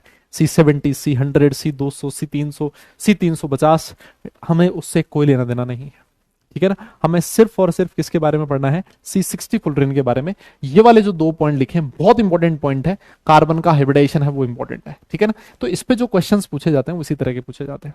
इसमें कोई भी ऐसी चीज नहीं है जो कोई अलग सी चीज हो। हाँ आप लोगों ने हो सकता है एरोमेटिक क्या होता है ये नाम ना सुना हो, what are aromatic substances. Aromatic substances आप लोग ऑर्गेनिक केमिस्ट्री में पढ़ लोगे, उस दिन एकदम मजा आ जाएगा तुम्हें। Yes done, very good. तो ये जो एलोट्रोप्स थे ये कौन से वाले एलोट्रोप्स थे, सर ये वाले थे क्रिस्टलाइन। मैंने आपसे कहा क्रिस्टलाइन एलोट्रोप्स ही हमारे लिए ज्यादा इंपॉर्टेंट है। अमोर्फस जो है बहुत ज्यादा इंपॉर्टेंट नहीं है, देखो इसने लिखा भी है जो अदर फॉर्म्स होती है वो कार्बन, ब्लैक, कोक, चारकोल, ये इंप्योर फॉर्म्स होती हैं किसकी, ग्रेफाइट और फुलरिन। ग्रेफाइट और फुलरिन मतलब कार्बन। यस, और यही क्या होती हैं, यही होते हैं आपके अमोर्फस फॉर्म्स, है ना। जिसको मैंने अमोर्फस लिखा था ना वो यही वाले। यस, इसने लिखा है कि कार्बन ब्लैक कैसे मिलता है, burning hydrocarbon in limited supply of air. आप क्या करो, हाइड्रोकार्बन को बर्न करो, लेकिन ऑक्सीजन की एक्सेस नहीं होनी चाहिए। ऑक्सीजन जितना चाहिए बर्न करने के लिए उससे थोड़ा सा कम दो। यस यस, उससे थोड़ा सा कम ऑक्सीजन दोगे तो आपको कौन मिलेगा, कार्बन ब्लैक मिलेगा, ठीक है ना। और चारकोल और कोक कैसे बनता है, चारकोल और कोक कैसे बनता है, हीटिंग वुड और coal respectively at high temperatures in the absence of air, ठीक है। अगर आप चारकोल और कोक अगर आपको बनाना है तो तो आपको वुड को हीट करना पड़ेगा, या फिर कोल, कोल आप लोग जानते ही हो, उसको हीट करना पड़ेगा हाई टेम्परेचर पे in the absence of air. Yes, in the absence of air अगर हीट करोगे तब जाके चारकोल और कोक आपको मिल जाएगा। तो कार्बन ब्लैक हो गया, कोक हो गया, आपका चारकोल हो गया, ये वाली फॉर्म्स है कौन सी, अमोर्फस फॉर्म्स है ना। तो यहां पर शायद हम लोगों ने कार्बन ब्लैक नहीं लिखा होगा पहले, है ना, कार्बन ब्लैक लिख लो इसमें। हाँ, कार्बन ब्लैक यहां पर आप लोग और क्या ऐड कर सकते हो, कार्बन ब्लैक भी ऐड कर सकते हो, है ना, कार्बन ब्लैक। ये सारे के सारे होते कार्बन ही है ना, सारे के सारे होते कार्बन ही है। यस, सारे के सारे होते कार्बन ही है। हाँ, चिमनी में देखा ना तुम लोगों ने, वो यही होता है, चिमनी में अंदर वाली साइड वो यही होता है, काला काला सा धुआं सा होता है ना, वो यही होता है। डन, बहुत बढ़िया। एक क्वेश्चन है जो मैं आप लोगों को देना चाह रहा हूं, आ जाओ। अच्छा, O2 के एब्सेंस में हीट नहीं कर सकते, वाह महाराज। हाँ बेटा, हीट कर किया जा सकता है, O2 के एब्सेंस में भी हीटिंग होती है, O2 की प्रेजेंस में भी हीटिंग होती है, दोनों दोनों चीजें हो सकती है ना। हाँ हाँ, एक क्वेश्चन है 2021 में C60 के बारे में आपसे पूछा है, इनकरेक्ट स्टेटमेंट बताना है। यस, चलिए दे दें पोल, पढ़ लिया आपने चारों ऑप्शन भाई लोगों, चारों ऑप्शन पढ़ लिया आप लोगों ने, चारों ऑप्शन पढ़ लिए, बहुत बढ़िया। चलिए पोल आपकी स्क्रीन पर है, इसको मैं नीचे कर देता हूं ताकि आप लोग चारों ऑप्शन पढ़ पाए अच्छे से। हाँ जी, चारों ऑप्शन आपकी स्क्रीन पर है, देखिए चारों ऑप्शन आपकी स्क्रीन पर है, देखिए। तब तक मैं एक आधा कोई डाउट देख लेता हूं आप लोगों का। हाँ, डाउट देख लेते हैं आप लोगों के। अदिति आनंदी जी हैकर, वाह, ये आप लोगों का सबसे जबरदस्त डाउट है, बहुत बढ़िया बेटा। 1 पिकोमीटर, हाँ कान पे मारूंगा, वो तुम देखो कितना मीटर होता है। गुड इवनिंग आस्था, सर ये चैप्टर याद नहीं हो रहा, बेटा कोशिश करोगे तो होगा। Sir please tell important topics required for organic chemistry. Organic chemistry के लिए सुन लो सुन लो सुन लो, ऑर्गेनिक केमिस्ट्री के लिए, ऑर्गेनिक केमिस्ट्री के लिए जो सबसे इंपॉर्टेंट है आपके लिए वो है केमिकल बॉन्डिंग। यस, और कुछ नहीं चाहिए अभी के लिए, केमिकल बॉन्डिंग पढ़ लो, ऑर्गेनिक केमिस्ट्री एकदम बढ़िया हो जाएगा, ये अपनी गारंटी है ना, कोई टेंशन नहीं है। फिजिकल केमिस्ट्री बर्बाद होगी बेटा, ऐसा कुछ बर्बाद नहीं होता, वो आप लोगों को लग रहा है कि आपकी बर्बाद होगी, लेकिन ऐसा है नहीं, है ना। उसको तुम देखोगे ना वापस, तुम्हें सब कुछ मतलब बढ़िया समझ में आएगा। इसमें जैसी रिएक्शंस आ रही ऑर्गेनिक में आसान वाली आएंगे बेटा, चिंता मत करो, है ना। सर आज भंडारा है, जा सकता हूं, प्लीज होमवर्क कम दीजिए। बताओ भाई साहब, आ रहे सर फ्रॉम नेक्स्ट वीक, हाँ जी नेक्स्ट वीक से आ जाएंगे, नेक्स्ट वीक से आ जाएंगे। अरे यार ये तो तुम्हारे डाउट है, बताओ, हैं ये तो तुम्हारे डाउट है, अब तुम फिर कहते हो सर डाउट सॉल्व नहीं कर रहे हो, अब कहां से डाउट सॉल्व करें, कहां गया भाई, कहां जाए, अब पोल हो गया क्या खत्म, अरे पोल कहां गया, बताओ। ये तुम्हारे डाउट के चक्कर, अच्छा पोल का रिजल्ट, रिजल्ट भी नहीं, ये तो पुराने वाले पोल का आया होगा। ओ भाई बताओ, ये आपके चक्कर में पोल गायब हो गया, हद है मतलब। चलो ऐसे ही बता दो फिर, हाँ ऐसे ही बता दो फिर, कौन सा करेक्ट होगा, ऐसे ही बता दो फिर। अब इनकरेक्ट पूछा है ना, कौन सा इनकरेक्ट है, हाँ क्या नहीं बता दो। ये तुम्हारे ये तुम्हारे भंडारे के चक्कर में पोल गायब हो गया भाई। हाँ तो, हाँ लो देखो, लिखता है कि 12 6 मेंबर्ड हैं और चॉइस 5 मेंबर्ड। भाई सरासर गलत बात कर रहा है, झूठ बात कर रहा है ना, बिल्कुल गलत। मैं आपसे कह रहा था फुल रिन में ये वाला ऑप्शन होता है, यही वाली चीज है जो इंपॉर्टेंट है, जो ज्यादा आपसे पूछता है ना, तो ये फुल रिन तुम लोगों को ध्यान में रखनी है। डन, हाँ ये वाली चीज है जो ज्यादा ज्यादा इंपॉर्टेंट है, पूछता है वो कितनी मेंबर रिंग होती है, कौन किसके साथ फ्यूज होता है, देखो वही तीनों पॉइंट आपके सामने लिखे हुए। इनकरेक्ट पूछा था आपसे, है ना। हाँ देखो, ऑर्गेनिक केमिस्ट्री की मैं आपको सीधी सी कहानी बता दूं। ऑर्गेनिक केमिस्ट्री में 11th क्लास की अगर हम लोग बात करें तो कुछ बहुत ज्यादा प्रायर इंफॉर्मेशन आपके पास नहीं होनी चाहिए, आपको सिर्फ केमिकल बॉन्डिंग का एक अच्छा ज्ञान होना चाहिए, ठीक है ना। केमिकल बॉन्डिंग में बॉन्ड कैसे बनता है, कौन सा बॉन्ड स्ट्रॉन्ग होता है, कौन सा वीक होता है, पाई बॉन्ड कैसे बनता है, कोवलेंट बॉन्ड क्या होता है ना, कार्बन कितने बॉन्ड बना सकता है, ऐसी नॉर्मल बैक बॉन्डिंग हल्की सी आती है ना। तो ये अगर छोटी छोटी चीजें अगर आप लोग करोगे ना तो बड़े आराम से आप लोग वो क्वेश्चन कर सकते हो, ठीक है ना, बहुत आराम से समझ में आ जाएगी। देखो सीधी सी बात ये है ना, बहुत आराम से समझ में आ जाता है, मुश्किल बिल्कुल भी नहीं है। डन। लेकिन एक चीज मैं आपको और भी बता दूं, अगर आप लोगों ने 11th क्लास में ऑर्गेनिक अच्छे से नहीं पढ़ी ना, फिर 12th क्लास में सब कुछ बर्बाद हो जाएगा, है ना। आर्य सर आएंगे, वो भी आपको एक ही बात बोलेंगे, वो भी आपको बिल्कुल यही बात बोलेंगे कि भाई लोगों 11th क्लास में अच्छे से कर लेना ऑर्गेनिक, है ना। 11th क्लास में अच्छे से ऑर्गेनिक कर लेना, क्योंकि अगर 11th क्लास की ऑर्गेनिक तुम्हारी गड़बड़ है तो 12th क्लास में ऑर्गेनिक कभी समझ आ ही नहीं सकती, चाहे आप कितनी भी मेहनत कर लो, क्योंकि यही सारे कॉन्सेप्ट हैं जो 12th क्लास की ऑर्गेनिक में आते हैं, ठीक है ना। तो इस बात को आप लोग ध्यान रखें हमेशा। और मेरा नाम मत खराब कर दियो तुम लोग, ऑर्गेनिक केमिस्ट्री जब पढ़ने जाओगे ना, है ना, जब ऑर्गेनिक केमिस्ट्री पढ़ने जाओगे, केमिकल बॉन्डिंग का अगर कोई सर कॉन्सेप्ट पूछे और तुम बोल दो हमें तो नहीं आता, ये तो सर ने पढ़ाया नहीं था, ये तो राहुल सर ने पढ़ाया नहीं था, है अबे तुम मेरा नाम मत खराब कर देना है।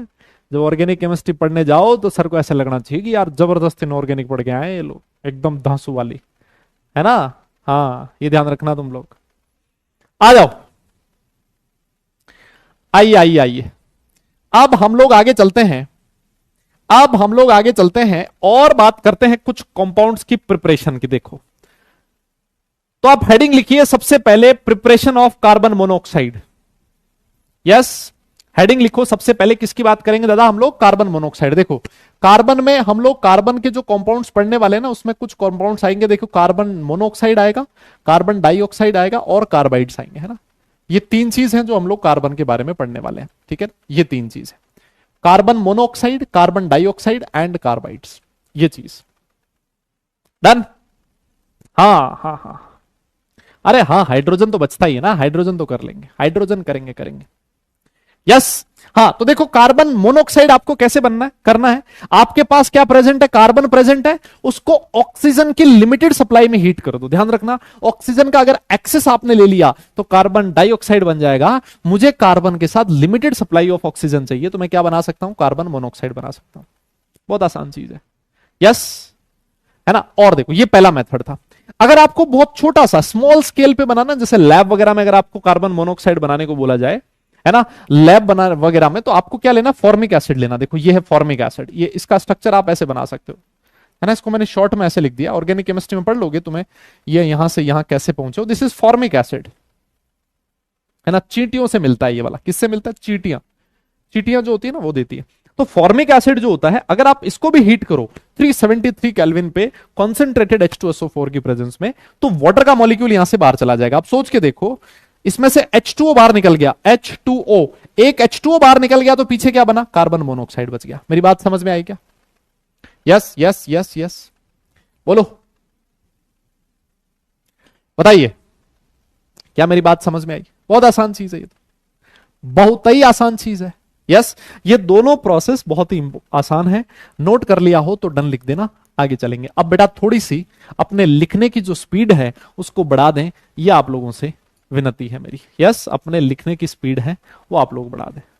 एक कोई लिख रहा है कि सर हम लोग हम लोग इनऑर्गेनिक केमिस्ट्री पढ़ रहे हैं कि ऑर्गेनिक केमिस्ट्री पढ़ रहे हैं। हाँ बेटा, तेरा क्वेश्चन ना बहुत जबरदस्त क्वेश्चन है तेरा, मतलब मैं भी कंफ्यूज हो गया हूं, अभी मैं पढ़ा क्या रहा हूं, है ना। क्या क्वेश्चन पूछा है तूने, है बेटा। अपने मुंह पे ना चाटे खुद ही मार लेगा या मैं मारूं, हाँ क्यों भाई, खुद ही मार ले यार।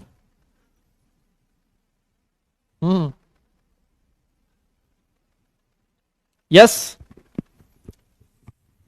हो गया, डन है, बहुत बढ़िया, वेरी गुड। और देखो प्रिपरेशन का एक आधा मेथड और है जो कि बहुत इंपॉर्टेंट है ना। ये अगली वाली जो स्लाइड आ रहा है ना आपकी स्क्रीन पर, ये बहुत इंपॉर्टेंट स्लाइड है, मैं ऐसे कह देता हूं, ये बहुत इंपॉर्टेंट है। ये वाली जो दोनों जो आपके सामने लिखी हुई है ना चीज, ये बहुत इंपॉर्टेंट है। इस पे क्वेश्चन पूछा गया जेई में, और भी पूछा जा सकता है। अगर आपको कमर्शियली बनाना है, क्या कोक बनाना, सॉरी कमर्शियली अगर आप कार्बन मोनोऑक्साइड बनाना चाहते हो तो आपको क्या लेना, कोक लेना। कोक मतलब कार्बन ही हो गया, और उसको हीट करना है किसके साथ, स्टीम के साथ। उसकी रिएक्शन किसके साथ करवानी है, स्टीम के साथ, है ना। कोक के ऊपर से आप लोग स्टीम पास करोगे, देखो टेम्परेचर कितना हाई है, 473 से 1273 केल्विन, बहुत भयंकर हाई टेम्परेचर है। तो अगर ऐसा करोगे तो आपको मिलेगा कार्बन मोनोऑक्साइड और हाइड्रोजन गैस। इन दोनों का जो मिक्सचर होता है CO प्लस H2, इस मिक्सचर को बोला जाता है वाटर गैस। क्या बोला जाता है, this is known as water gas. बहुत इंपॉर्टेंट है, है ना। इस पे क्वेश्चन पूछा गया डायरेक्ट कि किसको वाटर गैस बोला जाएगा, which is known as water gas composition, है ना। तो कोक के ऊपर से अगर आपने पास करी है स्टीम तो आपको मिलेगा CO plus H2 and this CO plus H2 is known as water gas. मेरी बात समझ में आई, है ना। और अगर मान लो आपने यहां पर स्टीम की जगह एयर यूज कर लिया, स्टीम की जगह क्या यूज किया, एयर। एयर बोले तो एयर में क्या प्रेजेंट होता है दादा, एयर में ऑक्सीजन और नाइट्रोजन ज्यादा क्वांटिटी में प्रेजेंट होता है, यस। तो अगर आपने यहां पर तो यूज किया था स्टीम, स्टीम की जगह अगर आपने एयर यूज किया है तो आपको मिक्सचर मिलेगा CO प्लस N2 का। यहां पर था CO plus H2 which was known as water gas, यहां पर है CO plus N2 which is known as producer gas. इसको क्या कहा जाता है, प्रोड्यूसर गैस कहा जाता है। डन, मेरी बात समझ में आई। तो ये कॉम्पोजिशन आपको समझ में आना चाहिए, ये याद होना चाहिए कि which is water gas and which is producer gas. बहुत आसान चीज है, याद रखना पड़ेगा बस, है ना। लेकिन 2-3 बार अगर आप पढ़ोगे ना तो ये कोई मुश्किल नहीं है, बहुत सिंपल है। नोट कर लो इसको, नोट कर लो तो डन लिख देना। आगे चलेंगे अगली स्लाइड पे, एक आधा मेथड और है प्रिपरेशन का। चलिए, yes, water gas, producer gas. हाँ जी, हाँ जी, हाँ जी, यस यस यस, हाँ नोट कर लो दादा। डायरेक्टर गैस, हाँ पे डायरेक्टर गैस कुछ नहीं है, नोट करो इसको। बकवास करवा लो तुमसे कितनी, काम की चीज नहीं है। बेटा सूरज, पढ़ाई कर ले बेटा। हाँ, व्हाट इज प्रोड्यूसर गैस, बेटा लिखा तो है CO और N2 के मिक्सचर को प्रोड्यूसर गैस बोला जाता है, तुम्हारे सामने लिखा है। अब इसको और क्या मतलब, तुम्हारे कान में आके बोलूं क्या प्रोड्यूसर गैस क्या होती है, ये लिखा है, लिखा तो है। वाटर गैस बेटा मतलब कुछ नहीं होता है ना, मतलब क्या है, मेरा नाम राहुल है, क्या मतलब है इसका, है ना। अब है तो है, घर वालों ने नाम निकाल दिया मेरा राहुल, है ना। वैसे तुम्हारा नाम कुछ होगा, XYZ होगा, है मुन्ना, पप्पू, कुछ ऐसा नाम होगा। तो इसी का नाम, इसका नाम इसने प्रोड्यूसर गैस बोल दिया, इसका नाम वाटर गैस बोल दिया। मतलब क्या होता है उसमें, है। यस यस, हो गया, हाँ जी, डन डन डन। दादा लिख देना अगर नोट हो गया हो तो, डन लिख देना, आगे चलेंगे हम लोग। हो गया है, बहुत बढ़िया। चलिए आगे चलते हैं। अब प्रिपरेशन में एक आधा मेथड और है, उसको भी देख लेते हैं। देखो जी, ये आपके सामने एक एसिड लिखा हुआ है COOH। This is known as oxalic acid. इसको क्या बोला जाता है दादा, ऑक्सैलिक एसिड, है ना। ऑर्गेनिक केमिस्ट्री में पढ़ोगे इन सब के बारे में। ऑक्सैलिक एसिड इसको बोला जाता है। आप ऑक्सैलिक एसिड को भी अगर हीट कर दो कॉन्सेंट्रेटेड H2O के फॉर्म में, तो देखो क्या बनता है, यहां से एक CO2 बाहर निकल जाएगा, निकल गया CO2 बाहर निकाल दो, देखो ये रहा CO2 बाहर निकल गया, ठीक है सर। एक मॉलिक्यूल H2O का बाहर निकाल दो, देखो H2O, है ना, HHO, ये H2O बाहर निकल गया, ये रहा। तो सर पीछे क्या बचा, CO बचा, है ना, पीछे बच गया कार्बन मोनोऑक्साइड। ध्यान रखना है, जब आप लोग फॉर्मिक एसिड को हीट करते हो, फॉर्मिक एसिड को हीट करने से H2O प्लस CO बनता है। वहीं पर अगर आपने ऑक्सैलिक एसिड हीट किया है तो उससे H2O प्लस CO तो बनेगा ही, साथ साथ में और क्या बनेगा, CO2 भी बनेगा, है ना, साथ साथ में CO2 भी बनेगा। डन, बहुत बढ़िया, वेरी गुड। अब इसके बाद एक और रिएक्शन है, हालांकि ये वाली reaction Mains point of view से इतना इंपॉर्टेंट नहीं है, लेकिन कभी एडवांस में ये वाली रिएक्शन पूछी जा सकती है। एक सब्सटेंस होता है जिसको बोला था K4FeCN6, बहुत ही इंपॉर्टेंट और ये सब्सटेंस है, बहुत ही इंपॉर्टेंट। इसको हम लोग क्लास 12th में काफी इसके बारे में पढ़ेंगे, डी ब्लॉक एलिमेंट्स और कोऑर्डिनेशन में आएगा। इसको पोटेशियम फेरोसाइनाइड बोला जाता है ना। देखो CN है ना, CN साइनाइड है ना, तो पोटेशियम ये ना फेरोसाइनाइड, फेरिक, है ना, Fe आयरन। इसका रिएक्शन आपको करवाना है H2SO4 के साथ, लेकिन ध्यान रखना आपका H2SO4 किस में होना चाहिए, कॉन्सेंट्रेटेड फॉर्म में होना चाहिए। जब आप कॉन्सेंट्रेटेड फॉर्म में K4FeCN6 लेते हो तो बाकी ये सारी चीजें तो मिलेगी, बहुत अच्छी बात है, मुझे मिलेगा कार्बन मोनोऑक्साइड। क्या मिलेगा मुझे, कार्बन मोनोऑक्साइड। लेकिन इंपॉर्टेंट ये है दादा कि अगर आपने इसमें डाइल्यूट H2SO4 ले लिया तो आपको CO की बजाय एक हाईली पॉइजनस गैस होती है HCN, वो आपको मिलेगी। तो यहां पर थोड़ा सा आपसे क्वेश्चन वो पूछ सकता है कि अगर इसमें मैंने डाइल्यूट H2SO4 लिया तो क्या मिलेगा, K4SeCN6 अगर आपका कॉन्सेंट्रेटेड H2SO4 के साथ रिएक्ट कर रहा है तो उसके साथ क्या प्रोडक्ट बनेगा ना। So these are the basic differences between these two reactions, dilute के केस में HCN और कॉन्सेंट्रेटेड के केस में CO, कार्बन मोनोऑक्साइड। ठीक है ना। तो ये चीज है छोटी सी, आपको ध्यान में रखनी है, ये वाली रिएक्शन। डन, इसको नोट कर लो, नोट हो जाए तो डन लिखना, फिर हम लोग आगे चलेंगे। नोट हो जाए तो डन लिखना, फिर हम लोग आगे चलेंगे। यस यस यस, हाँ जी, HCN हाइड्रोजन साइनाइड। सर आज ही किया एक्सपेरिमेंट, वाह वाह बेटे वाह, ये एक्सपेरिमेंट कर लिया तूने, वाह। एक गोली देने की हद होती है, मतलब है।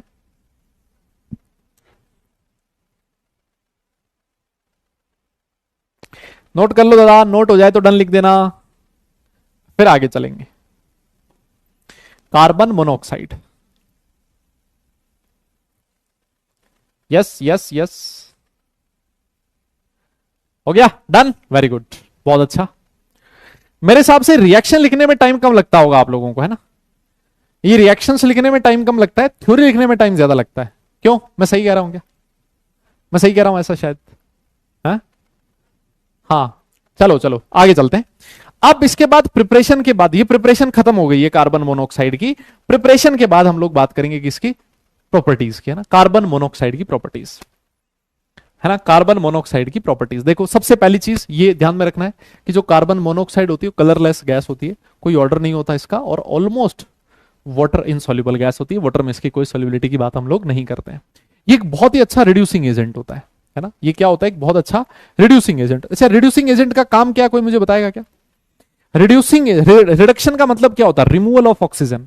तो अगर कोई सब्सटेंस ऑक्सीजन रिमूव करता है, इसका मतलब वो रिड्यूसिंग एजेंट है, कह सकता हूं ऐसा। देखो आपके सामने एक रिएक्शन लिखी है ZNO प्लस CO।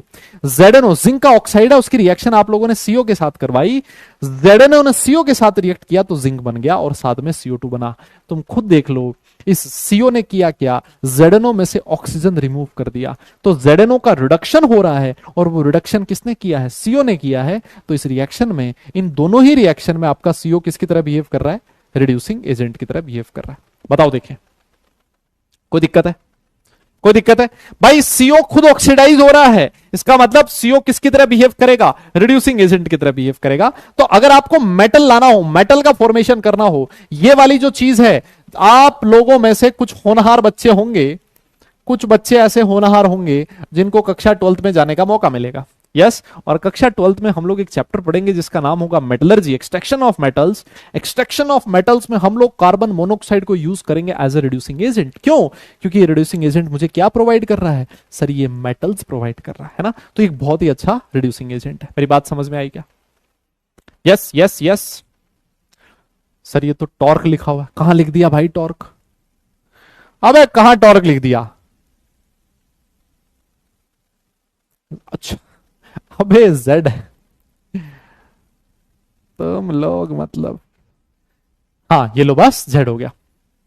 एक चीज और समझो, ये जो आपका कार्बन मोनोऑक्साइड होता है ना, ये बहुत पॉइजनस होता है, भयंकर पॉइजनस होता है, और इसकी वजह से आपकी जान भी जा सकती है। ये भयंकर पॉइजनस क्यों होता है, बिकॉज ये क्या करता है, हीमोग्लोबिन के साथ रिएक्ट करके एक कॉम्प्लेक्स बनाता है, कार्बोक्सी हीमोग्लोबिन, है ना। ये क्या करता है सर, ये इसकी टेंडेंसी देखो, जैसे मान लो ऑक्सीजन है, उसकी हीमोग्लोबिन के साथ रिएक्ट करने की टेंडेंसी, और कार्बन मोनोऑक्साइड की हीमोग्लोबिन के साथ रिएक्ट करने की टेंडेंसी। तो कार्बन मोनोऑक्साइड की हीमोग्लोबिन के साथ रिएक्ट करने की टेंडेंसी ज्यादा होती है, बिकॉज ये जो कॉम्प्लेक्स बनाएगा वो 300 टाइम्स ज्यादा स्टेबल होता है ऑक्सीजन वाले कॉम्प्लेक्स से। तो अगर मान लो आपने थोड़ी सी भी कार्बन मोनोऑक्साइड इनहेल करी, तो आपका जो ब्लड है उसमें प्रेजेंट है हीमोग्लोबिन, वो क्या करेगा, उस सीओ के साथ रिएक्ट करके ये एक कॉम्प्लेक्स का फॉर्मेशन कर देगा। वो कॉम्प्लेक्स बहुत ज्यादा स्टेबल है, और उसकी वजह से वो जो आपका ब्लड है उसकी ऑक्सीजन कैरिंग कैपेसिटी कम हो जाती है ना। वो ब्लड में ऑक्सीजन कम हो जाएगी, और अगर ऑक्सीजन ही नहीं है ब्लड में, तो फिर थोड़े टाइम बाद धीरे धीरे आपका एक एक जो ऑर्गन है वो काम करना बंद कर देगा, और भगवान को प्यारे हो जाओगे, है ना। तो इसी वजह से आप लोगों ने ऐसा सुना होगा ना, ऐसा सुना होगा ना कि सर्दियों का टाइम आ रहा है सामने, है ना, सर्दियों का टाइम आ रहा है, कमरे को बंद करके अंगीठी जला के नहीं सोना चाहिए। सुना है ना तुम लोगों ने, दादा सुना है ना ऐसा, कि बंद कमरे में अंगीठी जला के नहीं सोना चाहिए। क्यों, क्योंकि अंगीठी मतलब उसमें होता है कोयला, और अंगीठी में कोयला जो होता है उसका कंप्लीट कंबशन नहीं होता, उसका इनकम्प्लीट कंबशन होता है। इनकम्प्लीट कंबशन की वजह से कार्बन मोनोऑक्साइड गैस रिलीज होती है, और वो जो कार्बन मोनोऑक्साइड है उसको अगर आप इनहेल करते हो तो वो बहुत खतरनाक है ना, वो बहुत खतरनाक है ना। तो इस बात को ध्यान रखना। और ये ग्रीन हाउस गैस नहीं होती है ना, it is not a green house gas. Green house effect पढ़ा है ना तुम लोगों ने? यस, ग्रीन हाउस गैस पढ़ा है तुम लोगों ने, जिसकी वजह से एटमॉस्फेयर का टेम्परेचर बढ़ता जा रहा है। तो ये इसका कोई रोल नहीं है उसमें, है ना। लेकिन ये वाला पॉइंट बहुत बहुत इंपॉर्टेंट है ना, इसको ध्यान रखना है तुम्हें। और खुद भी ध्यान रखना, और अपने घर परिवार आसपास सबको इस चीज के लिए बोलना कि सर्दियों का टाइम आ रहा है, कमरा बंद करके अंगीठी जला के मत सोना। यस, इस बात को आप लोग ध्यान में रखें। डन।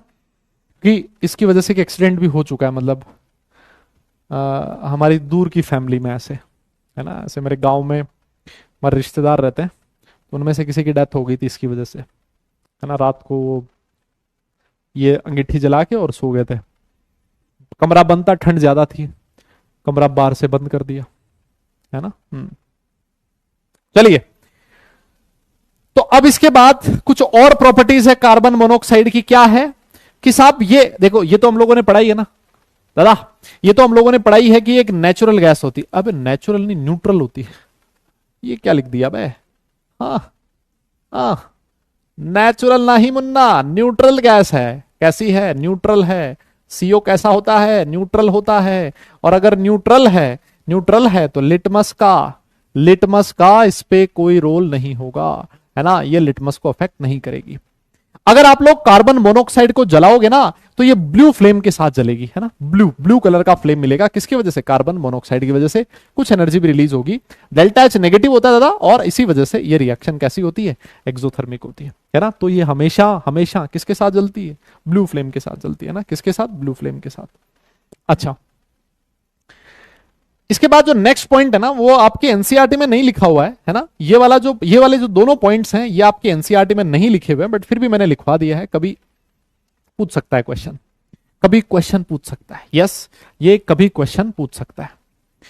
ये क्या करता है? जो अगर आपने PDCl2 सॉल्यूशन लिया है, PDCl2 क्या लिया है? PDCl2, नेचुरल नहीं, मैं न्यूट्रल, हाँ लिख दिया भाई, क्यों मजे ले रहे हो? न्यूट्रल लिख दिया, हाँ न्यूट्रल लिख दिया।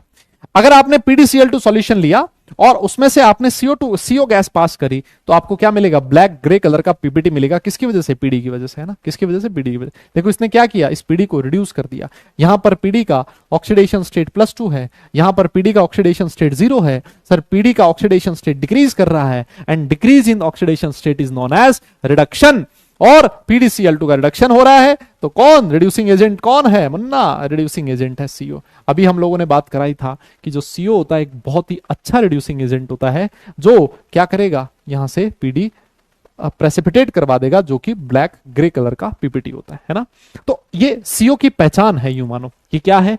ये कार्बन मोनोऑक्साइड की पहचान है। मान लो आपको पता लगाना हो, सोचो अगर आपको पता लगाना हो कि ये गैस जो है वो कार्बन मोनोऑक्साइड ही है, तो आप कैसे पता लगाओगे? आप लिटमस टेस्ट करोगे, लिटमस कोई चेंज नहीं होगा।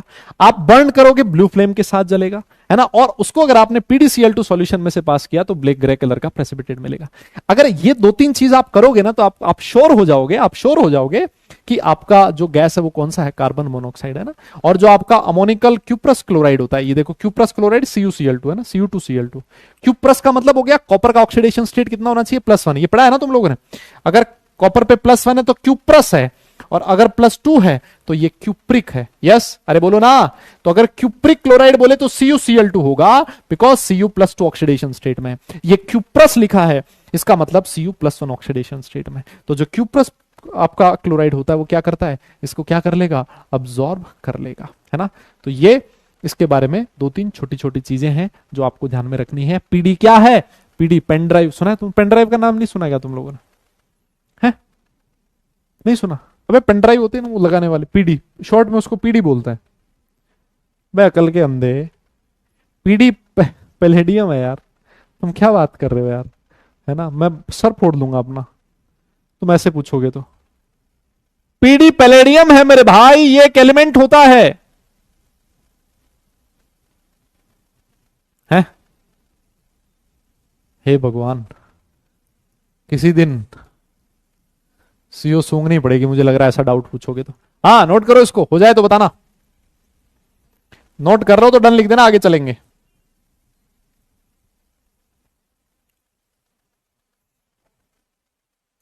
हाँ जी हाँ जी, नोट हो जाए तो डन लिख देना, आगे चलेंगे।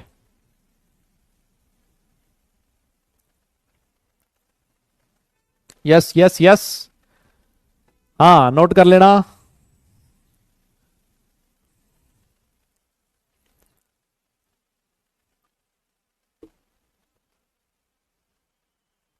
चलें फिर, आगे चलें, आगे चलें फिर,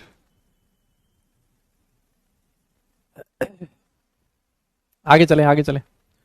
बहुत बढ़िया, चलिए जी। कुछ और प्रॉपर्टीज हैं, देखो एक दो दो तीन रिएक्शंस है, मतलब एक आधी दो तीन रिएक्शन है, वैसे ये भी आपके एनसीईआरटी में नहीं है, बट फिर भी मैंने लिखवा दी है, क्या पता कभी पूछ ही ले आपसे। अगर कार्बन मोनोऑक्साइड है, उसका रिएक्शन आपने क्लोरीन के साथ करवाया, तो एक बहुत ही टॉक्सिक गैस निकलती है, फॉस्जीन जिसको बुलाता है, COCl2 है ना। क्योंकि ये आपको काफी बार नाम सुनने को मिलेगा ना, ये प्रैक्टिकल जब आप करते हो ना, तो आपको काफी नाम सुनने को मिलता है कि फॉस्जीन फॉस्जीन फॉस्जीन। इसी वजह से मैंने रिएक्शन लिखवा दी है कि फॉस्जीन ये होती है, CO इसकी रिएक्शन क्लोरीन के साथ करवाई, COCl2 बन जाएगा, which is known as phosgene. ठीक है, ये जो रिएक्शन है ये ऑर्गेनिक केमिस्ट्री की रिएक्शन है, इसको आप लोग ऑर्गेनिक केमिस्ट्री में पढ़ लोगे आगे, है ना। यहां पर काम में आ रही थी तो मैंने लिखवा दी कि कार्बन मोनोऑक्साइड की रिएक्शन आपने हाइड्रोजन के साथ करवाई है। यहां जिंक Cr2O3 किसकी तरह बिहेव कर रहे हैं, कैटलिस्ट की तरह। और आप देखो बहुत हाई टेम्परेचर और हाई प्रेशर आपको लेना पड़ेगा, 300 डिग्री सेल्सियस, 300 डिग्री और 300 ATM प्रेशर, तब जाके क्या बनेगा, मिथेनॉल बनेगा। क्या बनेगा, मिथेनॉल बनेगा। और इसको मिथाइल अल्कोहल भी आप लोग कह सकते हो, है ना, जो कि बहुत ज्यादा काम का नहीं होता है ना। इथाइल अल्कोहल होता तो फिर भी कुछ बात थी, है ना, ये मिथाइल अल्कोहल होता है साहब, है ना। इसको पीने से इंसान अंधा हो जाता है ना, क्या हो जाएगा, अंधा भी हो सकता है, ठीक है ना। हाँ, तो ये कभी खुद से बनाने की कोशिश ना करें, है ना। कोई ये ना सोचे कि चलो आज मिथाइल अल्कोहल बनाते हैं, अल्कोहल बनाते हैं आज, है ना। तो ये आपको घर पे ट्राई नहीं करना है, ठीक है। हाँ, अगर मान लो आपने NI है, NI एक मेटल होता है, यस, ये क्या है दादा, मेटल है। उसकी रिएक्शन अगर आप CO के साथ करवाओगे तो NiCO4 बनेगा। मेटल के जो CO के साथ कंपाउंड्स होते हैं, those compounds are known as metal carbonyls. क्या बोला जाता है उनको, मेटल कार्बोनाइल्स। क्या बोला जाता है, मेटल कार्बोनाइल्स, है ना।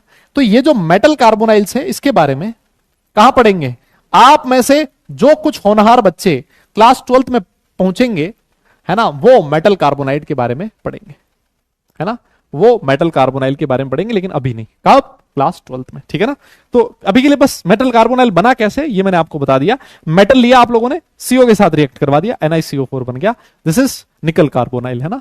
तो ऐसे ही Fe भी हो सकता है, Fe का जो कार्बोनाइल होगा। तो ये एक जनरल कैटेगरी बन गई है मेटल के कार्बोनाइल्स की। डन, बहुत बढ़िया, नोट कर लो, हो जाए तो डन लिख देना, आगे चलेंगे। ठीक है, नोट हो जाए तो डन लिख देना, आगे चलेंगे। ठीक है ठीक है ठीक है, हाँ जी, चलिए चलिए नोट कीजिए, हो जाए तो डन लिखना। हाँ बेटा, ये निकल है, निकल निकल, है ना, निकल है। NI क्या है, निकल है।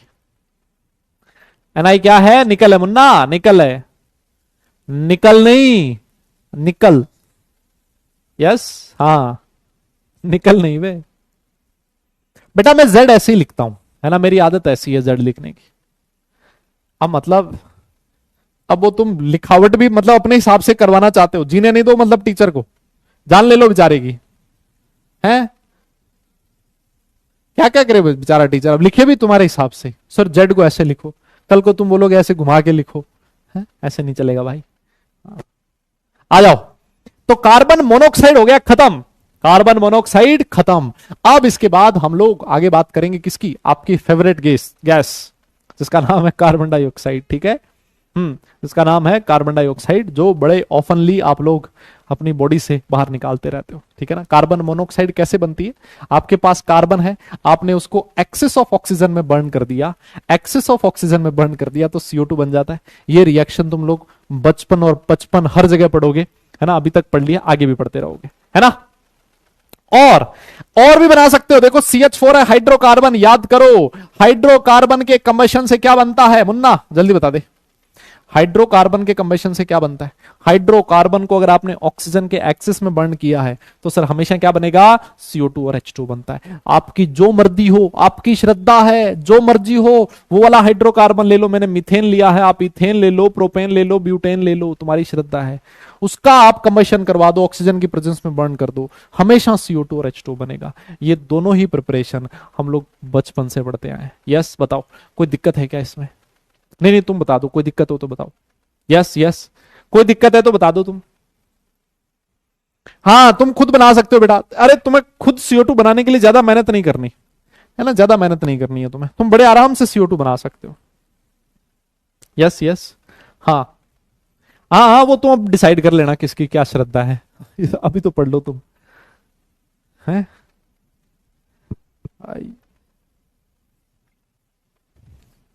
चले आगे चले, नोट कर ही लिया होगा। ये तो दो दो रिएक्शन थी। और देखो बढ़िया वाली रिएक्शन जो होती है ना, अगर मान लो आप लैब में CaCO3 बनाना चाहते हो, मतलब कम क्वांटिटी में, कम मेहनत में CaCO3 CO2 बनाना चाहते हो, तो आप क्या करो, कैल्शियम कार्बोनेट ले लो, है ना। कैल्शियम कार्बोनेट चूना ये तो मिल जाता है बहुत आराम से, और लाइम, और आपके पास क्या प्रेजेंट होता है लैब में? HCl तो प्रेजेंट होता है, ये डाइल्यूट HCl है। यस, आप कैल्शियम कार्बोनेट में क्या डाल दो? HCl डाल दो। ये वाले रिएक्शन भी आप लोग पढ़ चुके हो, सॉल्ट बन जाएगा CaCl2 और साथ में CO2 गैस रिलीज हो गया ना। हमारे काम की तो ये गैस है, लेकिन ये लेबोरेटरी मेथड ऑफ प्रिपरेशन है, इससे आप बहुत ज्यादा CO2 गैस नहीं बना सकते। ठीक है, अगर आप कमर्शियली CO2 बनाना चाहते हो, है ना, मान लो आपने कोई धंधा बंदा कर रखा है, मतलब धंधा इन द सेंस कोई आपका बिजनेस है ना, तो उसमें अगर आपको CO2 चाहिए, उसमें अगर आपको CO2 चाहिए, तो आप लोग क्या कर सकते हो, ये वाला मेथड काम में ले सकते हो। कमर्शियल मेथड है प्रिपरेशन का, कैल्शियम कार्बोनेट है, उसको हीट कर दो तो आपको कैल्शियम ऑक्साइड और CO2 गैस मिलेगा। ये सारी रिएक्शन कैल्शियम CO2 की प्रिपरेशन की जितनी भी रिएक्शन है, वो सारी रिएक्शन हम लोग पढ़ चुके हैं बचपन में, है ना, शुरू से हम लोग पढ़ते आए हैं। ईमानदारी से बता दो, नोट कर लो तो डन लिख देना, समझ में आ रहा तो थम्स अप कर देना, आगे चलेंगे। हाँ जी, फिर आगे चलेंगे। ठीक है, यस यस यस, हाँ जी हाँ जी हाँ जी, नोट कर लिया हो तो दादा डन लिखना, और समझ में आ रहा हो तो थम्स अप कर देना।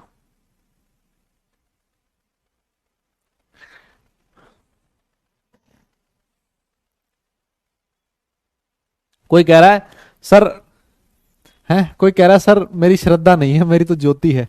बेटा ना ज्योति रहेगी ना श्रद्धा रहेगी, पढ़ाई कर ले। जब कल को हाथ में कोई बढ़िया कॉलेज नहीं होगा, बढ़िया कॉलेज नहीं होगा तो बढ़िया नौकरी नहीं होगी, नौकरी नहीं होगी तो फिर ये ज्योति श्रद्धा सब सब भाग जाएंगी, कोई नहीं बचेगा, है ना। तो अभी पढ़ाई कर ले, है ना, अपना सोच ले, अपने घर वालों का सोच ले, ठीक है। हाँ, इसके चक्कर में मत पड़ा रहे। नोट किया?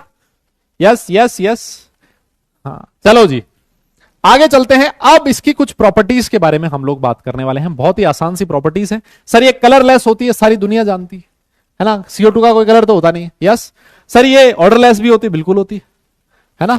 और सर इसकी सॉल्युबिलिटी भी वाटर में कम होती है ना, बहुत ज्यादा सॉल्युबल नहीं होती, बिकॉज CO2 जो होता है वो पोलर होता है कि नॉन पोलर? ईमानदारी से बताइए दादा, जल्दी बता दे, पोलर है कि नॉन पोलर है? हाँ बेटा, बड़ा एक्सपीरियंस है इस मामले में मुझे, बहुत बहुत। हाँ बस अब राजी हो तुम, अब तुम्हारे दिल को सुकून आ गया, मतलब है। हाँ मुझे बहुत एक्सपीरियंस है, एक्सपीरियंस से ही मैं बता रहा हूं, ठीक है। हाँ एक्सपीरियंस से ही बता रहा हूं, है ना। मक्खियां जो होती है ना, मक्खियां किसके चारों तरफ भिनभिनाती हैं बताओ? जो मीठी चीज होती है ना उसके चारों तरफ, है। कोई कड़वा चीज लाके रख दो, कोई नहीं आएगा उसके चारों तरफ, है ना। हाँ तो तुम समझो। यस, तो ये CO2 कैसी होती है सर? ये तो नॉन पोलर होती है सर। अगर ये नॉन पोलर है तो सर इसकी पोलर सॉल्वेंट वाटर में सॉल्युबिलिटी काफी कम हो गया ना, ये बहुत ही कम सॉल्युबल होता है। सर ये एसिडिक होता है, सारी दुनिया जानती है। एसिडिक कैसे होता है? अगर मान लो आपने CO2 को पानी में डाला, अगर आपने पानी में डाला तो क्या बनेगा सर? H2CO3 बनेगा, which is known as carbonic acid. और ये एसिड है सर, ये क्या देगा सर? ये दे देगा क्या? H+ दे देगा, है ना, H+ दे देगा। तो देखो, जैसे मान लो आपके पास H2CO3 है ना, H2CO3 है, तो H+ प्लस HCO3 माइनस, है ना, ये देगा। एक बार ऐसे डिसोसिएट होगा, ये आप लोगों ने पढ़ाई है ना। और फिर ये जो HCO3 माइनस है, ये H+ प्लस CO3 माइनस, इस तरह से डिसोसिएट होगा। यस, ये डाइबेसिक एसिड होता है मेरे हिसाब से, आप लोग जानते हो कैसा होता है डाइबेसिक एसिड। ये सर 2 H+ दे सकता है। यस, इसके लिए आप लोगों ने इक्विलिब्रियम कांस्टेंट K1 K2 वो सारी कैलकुलेशन आप लोगों ने करी होगी। डन, मेरी बात समझ में आई? Yes yes yes. कोई कह रहा है सर मक्खियां गोबर के चारों तरफ भी भिन बनाती। बेटा मैं तेरी बात थोड़ी ना कर रहा हूं, है? अपनी शक्ल देखने से तुम्हें वही दिखता है क्या? ए भगवान, अबे अपने बारे में तो अच्छा सोच लिया करो यार तुम लोग। बताओ कोई दूसरा कहां से सोचेगा तुम्हारे बारे में अच्छा? तुम खुद के बारे में पता नहीं क्या क्या कह रहे हो। ये देखो, ये देख, H2CO3 और HCO3 माइनस, सर ये है वीक एसिड, और सर यहां पर बनेगा वीक एसिड का सॉल्ट। तो वीक एसिड और वीक एसिड का जो सॉल्ट होता है सर, इसी को क्या बोला जाता है? बफर बोला जाता है। यस, क्या बोला जाता है? बफर बोला जाता है। और ये जो बफर होता है, ये पीएच जो होता है अपने ब्लड की, उसको यहां से यहां के बीच में रखने में हेल्प करता है ना। क्योंकि अगर पीएच बहुत ज्यादा ऊपर नीचे हुई तब भी बहुत अच्छी चीज नहीं है, ठीक है ना। उससे भी हमें बहुत सारी शारीरिक परेशानियों से गुजरना पड़ सकता है ना, ठीक है। हाँ, ऑल राइट, हाँ जी, ये नोट कर लो दादा। नोट कर लिया हो तो डन लिखना, फिर उसके बाद हम लोग आगे चलेंगे। फटाफट लिख लो। यस यस यस, फटाफट लिख लो, फिर आगे चलेंगे। हाँ जी,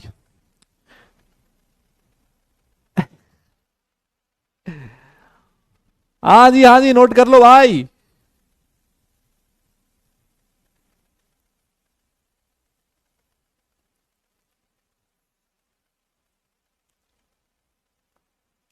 बफर पड़ा है ना? अरे अबे बफर, नाम नाम तो सुने हो? नाम सुना सुना लग रहा है कि सुना सुना है? बफर बफर नाम सुना है ना?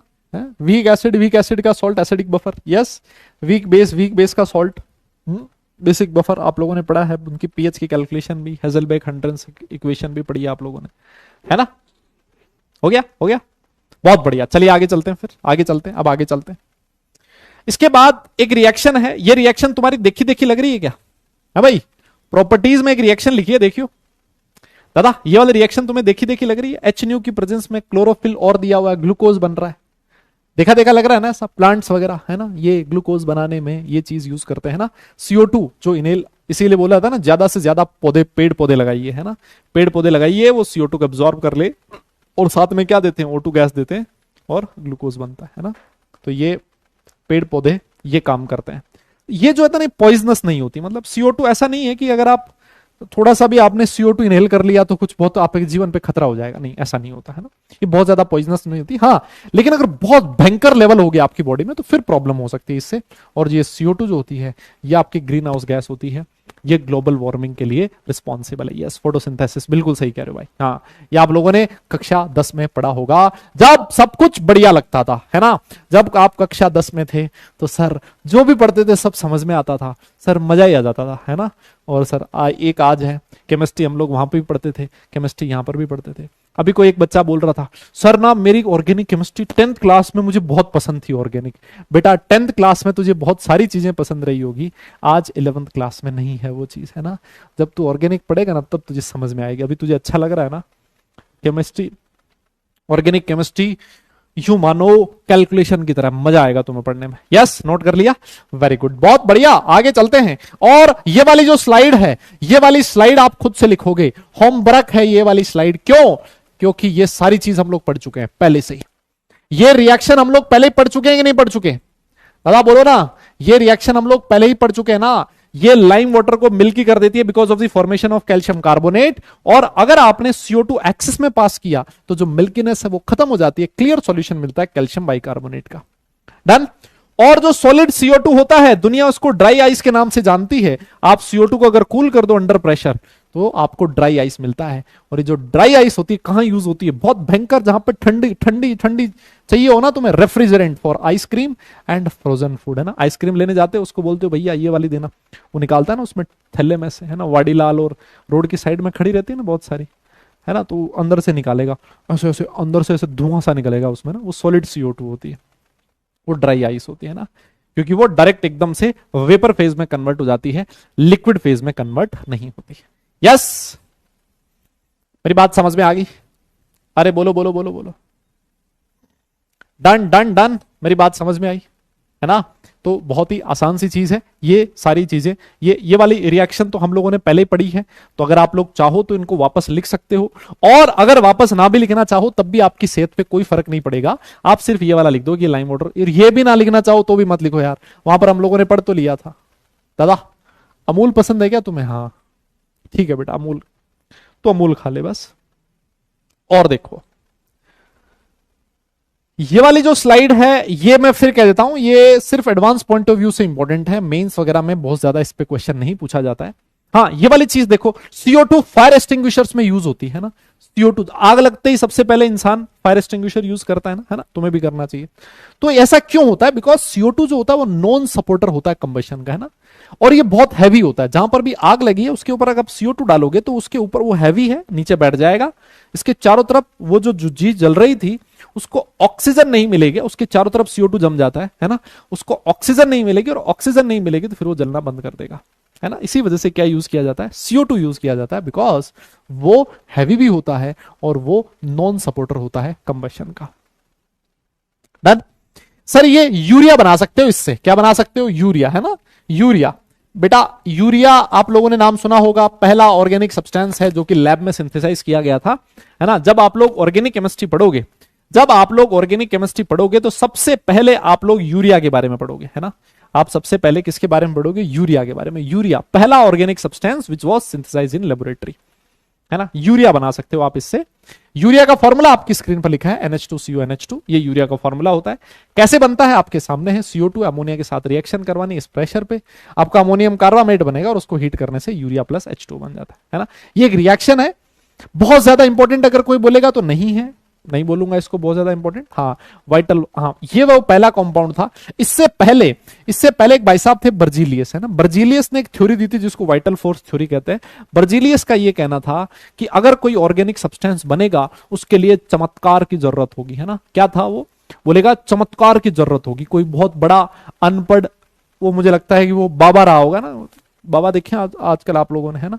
बोलते हैं बेटा सर मेरा, बाबा जी मेरा पढ़ाई में मन नहीं लग रहा। बेटा तू एक काम कर, तूने डेरी मिल्क चॉकलेट खा ली आज ना इतनी बजे, तेरा पढ़ाई में मस्त मन लगने लग जाएगा, है ना। ऐसे बाबा होते हैं जो ज्ञान देते हैं, देखा है तुम लोगों ने। बाबा जी घर में बड़ी मतलब सुख शांति से नहीं रहती। अच्छा आपके घर के नुक्कड़ पे वो है ना एक दुकान, उससे कचौरी खा लेना आप, कृपा हो जाएगी। ऐसे देखा तुम लोग। वैसे ही ये था, बर्जीलियस था। बर्जीलियस ने बोला ऑर्गेनिक सब्सटेंस बनाने के लिए कुछ चमत्कार की जरूरत होगी, जिस दिन इस सृष्टि में कोई चमत्कार होगा उस दिन ऑर्गेनिक सब्सटेंस बनेगा, है ना। फिर एक साइंटिस्ट आया जॉन वुलर, और उस वुलर ने क्या किया, इस यूरिया को, है ना, इस यूरिया को लैब में सिंथेसाइज कर दिया। और उस दिन से दुनिया बर्जीलियस को ढूंढ रही है, जूते चप्पल लेके, आज तक गायब है वो, है ना। आज तक नहीं मिला वो, है ना। तो यूरिया इस तरह से इंपॉर्टेंट है, आप लोग जानते हो। और देखो मान लो CO2 है, सारी दुनिया जानती है एसिडिक इन नेचर होता है। यस कैसा होता है? एसिडिक होता है। और NaOH कैसा होता है दादा? बेस होता है ना। NaOH कैसा होता है? बेस होता है। तो अगर आपने एसिड और बेस की रिएक्शन करवाई तो क्या बनेगा? सॉल्ट बनेगा, Na2CO3, सोडियम बाइकार्बोनेट बन जाएगा, सोडियम कार्बोनेट बन जाएगा। अरे बोलो ना यार, ये तो बहुत सिंपल सी रिएक्शन है। जिंक की रिएक्शन CO2 के साथ करवा दो, जिंक क्या ZNO बना देगा, साथ में CO बनेगा। यस। और Mg प्लस CO2 कराओगे तो MgO प्लस CO बनेगा। रिएक्शन है बहुत आसान सी, बहुत सिंपल सी रिएक्शन है। यस यस यस, हाँ बताइए। डन? हाँ जी डन डन डन। हाँ भाई किसी का नाम नहीं लेता मैं, आजकल नाम लेना ना गुनाह बन गया। किसी का नाम भी ले लो ना, किसी अच्छाई के लिए नाम भी ले लो ना तब भी दिक्कत है, और अगर किसी का बुराई के लिए नाम ले लो तो भाई फिर तो दिक्कत बहुत बड़ी हो जाती है। और बाबाओं की फैन फॉलोइंग तो ऐसी है ना भाई, मैं दूर से नमस्कार करके निकल जाता हूँ, है ना। हाँ तो नाम लेना बहुत घातक सौदा है, तो वो मैं नहीं ले रहा हूँ, ठीक है। लेकिन होते हैं ऐसे बहुत सारे लोग, ढोंगी लोग होते हैं, आपको उनके चक्करों में नहीं पड़ना चाहिए, है ना। सिर्फ अपने ऊपर विश्वास रखो, साइंस पे विश्वास रखो, है ना। हाँ चलिए नोट कीजिए। हो गया? डन? दादा नोट किया क्या आप लोगों ने? बोलो। डन डन डन हो गया। यस आगे चले, बहुत बढ़िया बेटा, बहुत ही बढ़िया। अब इसके बाद हम लोग आगे चलेंगे। आप हेडिंग लिखेंगे क्या? कार्बाइड्स। आप हेडिंग लिखेंगे क्या? कार्बाइड्स लिखेंगे बेटा। क्या लिखेंगे? कार्बाइड्स लिखेंगे। कार्बाइड्स क्या होते हैं? देखो नाम ही इसका चीख चीख के कह रहा है तुमसे। कार्बाइड मतलब कोई कार्बन के साथ कुछ कंपाउंड बनेगा, है ना। आपके कुछ एस ब्लॉक के एलिमेंट, पी ब्लॉक के एलिमेंट और डी ब्लॉक के एलिमेंट कार्बन के साथ रिएक्ट करके कुछ कंपाउंड्स का फॉर्मेशन करते हैं जिनको कार्बाइड्स बोला जाता है ना। कार्बाइड्स, जैसे अगर मैं लिखूं CaC2, ऐसा लिखा है, कैल्शियम ने कार्बन के साथ रिएक्ट किया और बना दिया CaC2, this is known as calcium carbide. क्या बोला जाता है दादा? कैल्शियम कार्बाइड बोला जाता है। क्या बोलोगे इसको आप लोग? कैल्शियम कार्बाइड, है ना। जैसे मैग्नीशियम था, उसने रिएक्ट किया, मैग्नीशियम कार्बाइड बना देगा। एल्यूमिनियम है, एल्यूमिनियम रिएक्ट करेगा, एल्यूमिनियम कार्बाइड बन जाएगा, Al4C3, ये है एल्यूमिनियम कार्बाइड, है ना। This is known as aluminium carbide. तो कार्बाइड क्या होते हैं? कुछ different different s block, p block, d block के एलिमेंट्स जो कार्बन के साथ कंबाइन होके सब्सटेंसेस का फॉर्मेशन करते हैं, those are known as carbides. Carbides का अगर मैं क्लासिफिकेशन की बात करूं तो दादा तीन तरह के कार्बाइड्स होते हैं। सबसे पहला कार्बाइड होता है आयनिक कार्बाइड या फिर सॉल्ट लाइक कार्बाइड्स, मतलब जो आयंस में टूट जाते हो उनको आयोनिक कार्बाइड्स बोलते हैं। सेकंड होते हैं कोवेलेंट कार्बाइड्स, मतलब ये आयंस में नहीं टूटते। और फिर आते हैं आपके इंटरस्टिशियल कार्बाइड्स, है ना, ये बिल्कुल डिफरेंट तरीके के होते हैं। तीन तरीके के कार्बाइड्स हैं, यस, तीन तरीके के कार्बाइड्स हैं। आयोनिक, आयोनिक का मतलब क्या हो गया? वापस से वही कि ये आयंस में ब्रेक हो जाएंगे। कैसे हो जाएंगे? आयंस में ब्रेक हो जाएंगे। ये कौन बनाता है? Compounds of carbon with strong electropositive elements, जो आपके स्ट्रॉन्ग इलेक्ट्रोपॉजिटिव एलिमेंट्स होते हैं, जिन पे पॉजिटिव चार्ज लाने की टेंडेंसी बहुत ज्यादा होती है, ऐसे एलिमेंट्स जो इलेक्ट्रॉन लूज करने की टेंडेंसी ज्यादा रखते हो, वो एलिमेंट्स कार्बन के साथ रिएक्ट करके क्या बनाते हैं? कार्बाइड्स का फॉर्मेशन करते हैं। मेरी बात समझ में आ रही? वो कार्बाइड्स, उनको बोलोगे आप आयोनिक कार्बाइड्स, है ना, क्योंकि वो आयंस में टूट जाएंगे। जैसे आपके सामने एग्जांपल लिखा, देखो CaC2। अब CaC2 है, कैसे आयंस में टूटेगा? सर देखो कैल्शियम पे चार्ज कितना होता है? 2+, तो ये Ca2 प्लस C2 माइनस, ये देखो आयंस में टूट गया। इसका मतलब मुझे एक बात बताओ, क्या मैं ऐसे लिख दूं एस ब्लॉक के एलिमेंट जो होते हैं, एस ब्लॉक के जो एलिमेंट्स होते हैं जनरली आयोनिक कार्बाइड्स का फॉर्मेशन करेंगे? अरे बोलो ना दादा, भाई लोगों, दादा जल्दी जल्दी बताओ, क्या मैं ऐसे बोल सकता हूं क्या कि जो एस ब्लॉक के एलिमेंट्स होंगे वो आयोनिक कार्बाइड्स बनाएंगे? बिल्कुल, क्योंकि एस ब्लॉक एलिमेंट्स की इलेक्ट्रोपॉजिटिव एलिमेंट बनाने की टेंडेंसी सबसे ज्यादा, इलेक्ट्रॉन लूज करने की टेंडेंसी सबसे ज्यादा है, यस। और साथ में एल्यूमिनियम भी बनाता है ना, एस ब्लॉक और एल्यूमिनियम जो होते हैं ये जनरली आपके आयनिक कार्बाइड्स का फॉर्मेशन करते हैं, है ना। जैसे मान लो वो लिखा है Be2C, यस। ये कैसे टूटेगा? सुनो, बेरिलियम पे चार्ज कितना होता है? 2+, बेरिलियम 2+ बनाता है। तो मुझे बताओ कार्बन पे चार्ज कितना होगा? जल्दी से बताओ, कार्बन पे चार्ज कितना होगा? जल्दी बोलो मुन्ना, कार्बन पे, बेरिलियम पे 2+ है तो कार्बन पे चार्ज कितना होगा? अभी पता लगेगा कितनी तुम्हारी बेसिक्स कितने स्ट्रॉन्ग है। हाँ जल्दी बताओ, कार्बन पे चार्ज कितना लिखूं? जल्दी बोलो बे, कार्बन पे चार्ज कितना लिखूं भाई? फटाफट बोल दे, कितना कितना? जल्दी बोल, जल्दी बोल।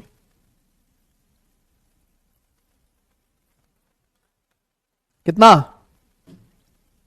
बोलो ना, यस, बहुत बढ़िया बेटा, बहुत बढ़िया। देखो एक बेरिलियम पे 2+ चार्ज है तो दो बेरिलियम पे +4 चार्ज होगा। तो अगर दो बेरिलियम पे +4 है तो कार्बन पे -4 होगा, क्योंकि ये तो पूरा एज ए होल न्यूट्रल ही होगा ना, बस। हाँ, और देखो और कौन सा ले, जैसे Al4C3 लिखा है, सोच के देखो, Al4C3 लिखा है,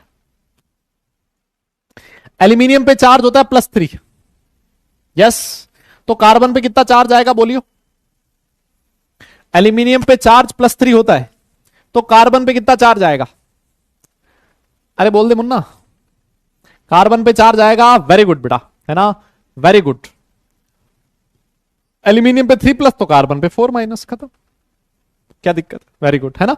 तो ये जो कार्बाइड्स होते हैं इनको आयनिक कार्बाइड्स या फिर सॉल्ट टाइप कार्बाइड्स बोलते हैं। एस ब्लॉक के एलिमेंट्स और एल्यूमिनियम जनरली इन कार्बाइड का फॉर्मेशन करते हैं, आयंस में टूट जाते हैं। कोवेलेंट कार्बाइड्स जो होते हैं ये ऐसे कार्बाइड्स होते हैं जनरली पी ब्लॉक एलिमेंट बनाते हैं ना, P block elements covalent carbides का फॉर्मेशन करते हैं। ये ऐसे आयंस में टूटते नहीं है ना, आयंस में टूटते नहीं है। ये ऐसे एलिमेंट्स बनाएंगे having electronegativity slightly less than that of carbon, है ना, जहां पर कार्बन और उस एलिमेंट की इलेक्ट्रोनेगेटिविटी में ज्यादा डिफरेंस ना हो। जैसे मान लो आपका सिलिकॉन का कार्बाइड है ना, सिलिकॉन कार्बाइड है, बोरोन है, वो कार्बन के साथ रिएक्ट करके कार्बाइड का फॉर्मेशन कर सकता है ना। और देखो ये जो सिलिकॉन कार्बाइड होता है ना, सिलिकॉन कार्बाइड, इसकी ये एक नेटवर्क सॉलिड होता है ना, इसकी स्ट्रक्चर नेटवर्क स्ट्रक्चर होती है ना। नेटवर्क सॉलिड होता है ये, बहुत जबरदस्त, वेरी हार्ड, है ना, बहुत ही हार्ड सब्सटेंस होता है ये वाला। और इसका नाम है कार्बोरंडम। क्या बोला है?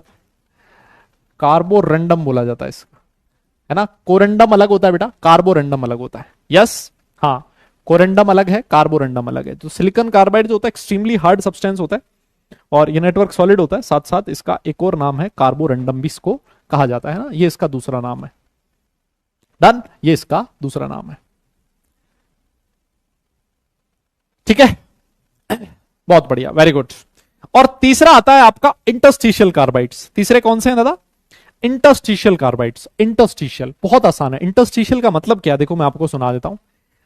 एक मेटल है, ये जनरली कौन बनाता है? ट्रांजिशन एलिमेंट्स, है ना, ट्रांजिशन एलिमेंट्स ये जनरली आपके इंटरस्टिशियल कार्बाइड का फॉर्मेशन करते हैं।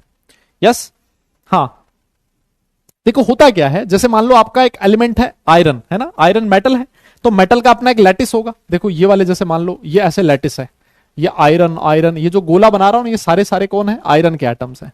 ये सारे के सारे कौन है? आयरन के एटम्स है। ये ऐसे मान लो एक लैटिस है। ये क्या दादा? एक लैटिस है जिसमें एटम्स एक फिक्स अरेंजमेंट में अरेंज्ड है। अब देखो ये जो बीच में ये जो जगह होती है ना, ये वाली जगह, ये जो जगह होती है ना दादा, इनको बोला जाता है वॉइड्स। इसको आप क्या कह सकते हो? वॉइड कह सकते हो, या फिर इसको कह सकते हो आप इंटरस्टिशियल साइट। क्या कहा जाता है इसको? वॉइड या फिर इंटरस्टिशियल साइट। किसी भी लैटिस के अंदर जो खाली जगह है ना, किसी भी लैटिस के अंदर जो खाली जगह है ना, which is known as void या फिर इंटरस्टिशियल साइट। कार्बन कहां प्रेजेंट होगा? इस वॉइड में प्रेजेंट होगा। तो अगर कोई ऐसा कार्बाइड बना है, अगर आपका कार्बन इंटरस्टिशियल साइट में प्रेजेंट है, तो ऐसे कार्बाइड्स को इंटरस्टिशियल कार्बाइड्स बोला जाता है। ऐसे कार्बाइड्स को इंटरस्टिशियल कार्बाइड्स बोला जाता है। इसके एग्जांपल आपके सामने देखो, टंगस्टन है ये वाला डब्ल्यू, टंगस्टन का कार्बाइड है, वेनेडियम का कार्बाइड है, जिरकोनियम का कार्बाइड है ना। ये वाले इंटरस्टिशियल कार्बाइड जनरली कौन बनाते हैं? ट्रांजिशन एलिमेंट्स, है ना, डी ब्लॉक के एलिमेंट्स। कुछ इंटरस्टिशियल कार्बाइड्स एफ ब्लॉक के एलिमेंट्स भी बना सकते हैं। मेरी बात समझ में आई? यस यस, कुछ D block F block elements भी इंटरस्टिशियल कार्बाइड्स का फॉर्मेशन कर सकते हैं। मेरे हिसाब से क्लियर है कहानी? Yes yes yes, done. कोई दिक्कत हो? हाँ बेटा, आज डीपीपी मिलेगी। यस, डीपीपी मिलेगी। अगर यहां तक क्लियर है, कहानी समझ में आई है, तो एक बार फटाफट से थम्स अप कर दो। बेटा डब्ल्यू होता है टंगस्टन, टंगस्टन। अरे डब्ल्यू टंगस्टन है मुन्ना, टंगस्टन है। तो अगर यहां तक सब कुछ समझ में आ गया तो एक बार थम्स अप करो, आगे चलते हैं फिर। यस यस यस, हाँ बस 15 मिनट और लेंगे, बस 15 मिनट और लेंगे। बेटा आपको पता नहीं लगेगा, कोई बोल रहा है सर हमें कैसे पता लगेगा? ये देखो लिखा है ना मैंने, D block elements interstitial carbides बनाते हैं, P block element generally covalent carbides बनाते हैं, S block element generally ionic carbides बनाते हैं ना। तो ये तो मैं बताऊंगा ना, आपको कैसे पता लगेगा? मैं बता रहा हूं ना, विश्वास करो मेरे ऊपर, है नहीं क्या? हाँ जी, चलिए आगे चलते हैं।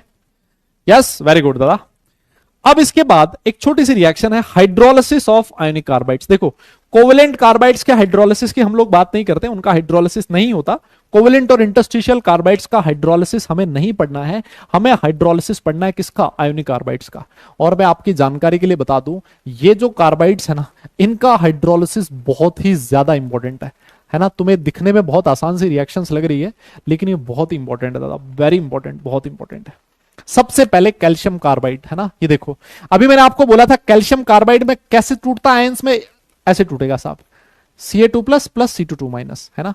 तो ये जो C2 माइनस है, देखो C2 माइनस ऐसा होता है दिखने में, ये वाला C2 माइनस, ये रहा C2 माइनस।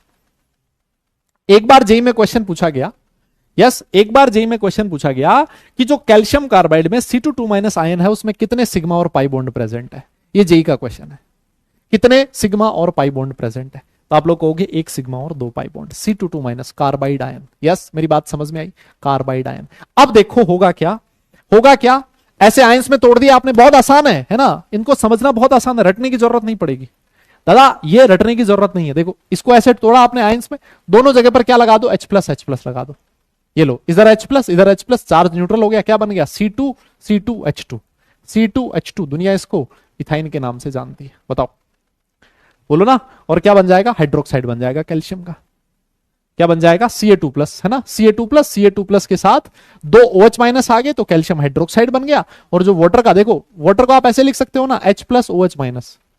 दादा बोलना, तो वाटर को ऐसे लिख सकता है ना। तो ये जो C2 है उसके साथ 2H+ चले गए तो C2H2 बन गया, और जो 2 OH- है उसके साथ चले गए तो CaOH बन गया।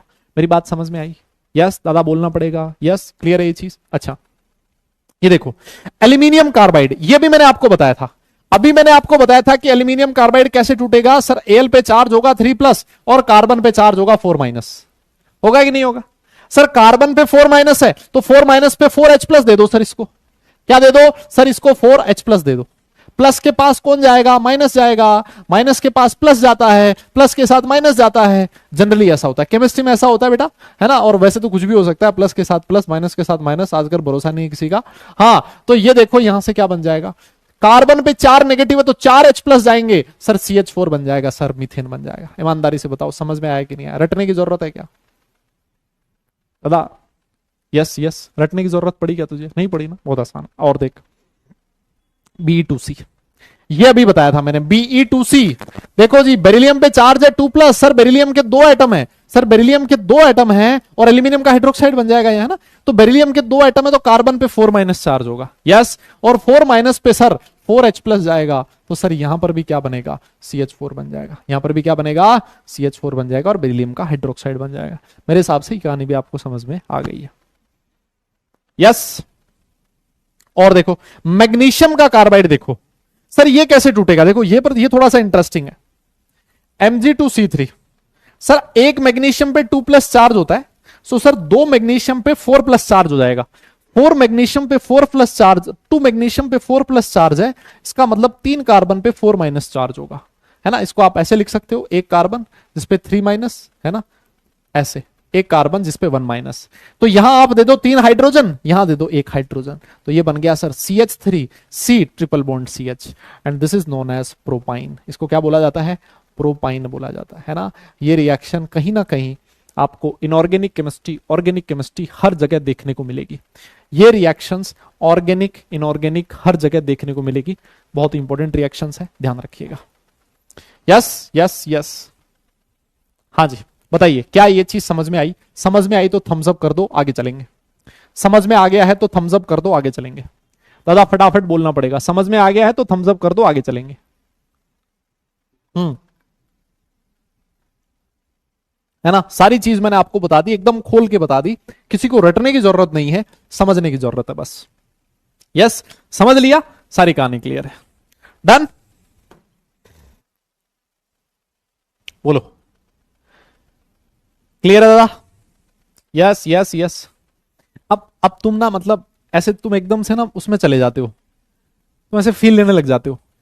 अब मैं तो पढ़ाते पढ़ाते मान लो कोई बढ़िया बात कह दी, मजाक की बात कह दी, हंसी मजाक की बात हो गई, तुम लोग बस उसकी फील लेने लग जाते हो, सोचने लग जाते हो, अरे यार ऐसा मजा ही आ जाए, है।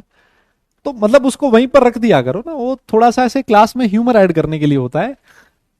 उसका मतलब ये नहीं होता कि आपको डिस्ट्रैक्शन, है ना, डिस्ट्रैक्शन का मतलब नहीं होता मेरा, कि वो मेरा मोटिव नहीं होता। सिर्फ ये है कि आप एक बार मतलब ना क्लास में एकदम से मोनोटोनस ना हो, एकदम तुम्हारे चेहरे पे मुस्कान आ जाए, खुश हो जाओ तुम बस, है ना, ये चीज है। डन। हाँ तो ये लास्ट वाला है, थोड़ा सा अलग है, इसको ध्यान रखना। एक मैग्नीशियम पे 2+ तो 2 मैग्नीशियम पे 4+, मैग्नीशियम पे 4+ तो कार्बन पे 4- होगा, है ना। 3 कार्बन पे 4- तो वो इस तरह से रहेगा, है ना। एक कार्बन पे माइनस और एक कार्बन पे 3- और एक कार्बन पे 1- है ना। तो जिसपे 3- है उसको 3H+ दे दो, 1- है उसको 1H+ दे दो, ठीक है, डन, क्लियर है। हाँ आ जाओ, देखो एक छोटी सी रिएक्शन और है ना, ये सिर्फ आपकी जनरल नॉलेज बढ़ाने के लिए है। ये क्या है, जनरल नॉलेज बढ़ाने के लिए, डन। ये जनरल नॉलेज बढ़ाने के लिए है कि अगर आपने कैल्शियम कार्बाइड है उसको नाइट्रोजन के साथ हीट कर दिया ना, नाइट्रोजन के साथ हीट किया कैल्शियम कार्बाइड को, तो CaCN ट्वाइस बनेगा और साथ में कार्बन बनेगा, ठीक है ना। ये जो मिक्सचर होता है, ये ब्लैक कलर का मिक्सचर होता है जिसको नाइट्रोलिन बोला जाता है, और ये फर्टिलाइजर की तरह यूज किया जाता है ना, किसकी तरह, फर्टिलाइजर की तरह यूज किया जाता है, डन। और ये जो CaCN ट्वाइस होता है कैसे टूटता है, ये Ca2+ plus CN twice, CN twice 2- है ना, इस पे चार्ज कैसा होगा, 2- होगा, है ना, CN2 2 माइनस होगा, इस तरह से टूटेगा, ठीक है ना। तो ये एक जनरल नॉलेज वाली रिएक्शन है कि कैल्शियम कार्बाइड के हाइड्रोलिसिस की रिएक्शन तो हम लोगों ने पढ़ ली, कैल्शियम कार्बाइड के हाइड्रोलिसिस से इथाइन बनता है और साथ में कैल्शियम हाइड्रोक्साइड बनता है। ये एक छोटी सी चीज और है, नाइट्रोजन के साथ रिएक्ट करने से ब्लैक कलर का मिक्सचर बनता है, नाइट्रोलिम बोला जाता है, और वो एक फर्टिलाइजर की तरह यूज किया जाता है। डन। ये वाली रिएक्शन एनसीईआरटी में नहीं है, ये रिएक्शन एनसीईआरटी में नहीं है, नहीं है, नहीं है। ये जो रिएक्शंस हैं, ये वाली रिएक्शंस, ये एनसीईआरटी में ऐसे टुकड़ों में मिलेगी आपको, है ना। जैसे ये वाली रिएक्शन आपको वहां मिलेगी, आप ऑर्गेनिक केमिस्ट्री पढ़ोगे ना, ऑर्गेनिक केमिस्ट्री में एक चैप्टर आएगा हाइड्रोकार्बन, यस, तो हाइड्रोकार्बन में ये वाली रिएक्शन पढ़ोगे, है ना। तो अलग अलग जगह पर पूरी बिखरी हुई रिएक्शन है ये वाली, मैंने आप लोगों के लिए एक जगह लिख दी है, थैंक यू, तुम बाद में बोल देना वाले, है ना। हाँ, आ जाओ। अब इसके बाद हम लोग आगे चलते हैं और अगले टॉपिक के बारे में बात करेंगे जिसका नाम है सिलिकेट्स। देखो आगे दो टॉपिक हैं, एक है सिलिकेट, एक है सिलिकॉन्स, दोनों ही बहुत इंपॉर्टेंट है, दोनों ही बहुत ही इंपॉर्टेंट है। आज हम लोग सिर्फ सिलिकेट्स करेंगे, है ना, सिलिकॉन्स हम लोग हाइड्रोजन के साथ कर लेंगे, है ना, ज्यादा तुम्हारे ऊपर इतना बोझ नहीं डालेंगे, है ना, ज्यादा तुम्हारे ऊपर बोझ नहीं डालेंगे बेटा, नहीं नहीं इतना नहीं करेंगे, नहीं तो फिर कल हाइड्रोजन भी तो स्टार्ट करना है ना, पता चला अगले क्लास में सिर्फ और सिर्फ हाइड्रोजन ही हो रहा है ना।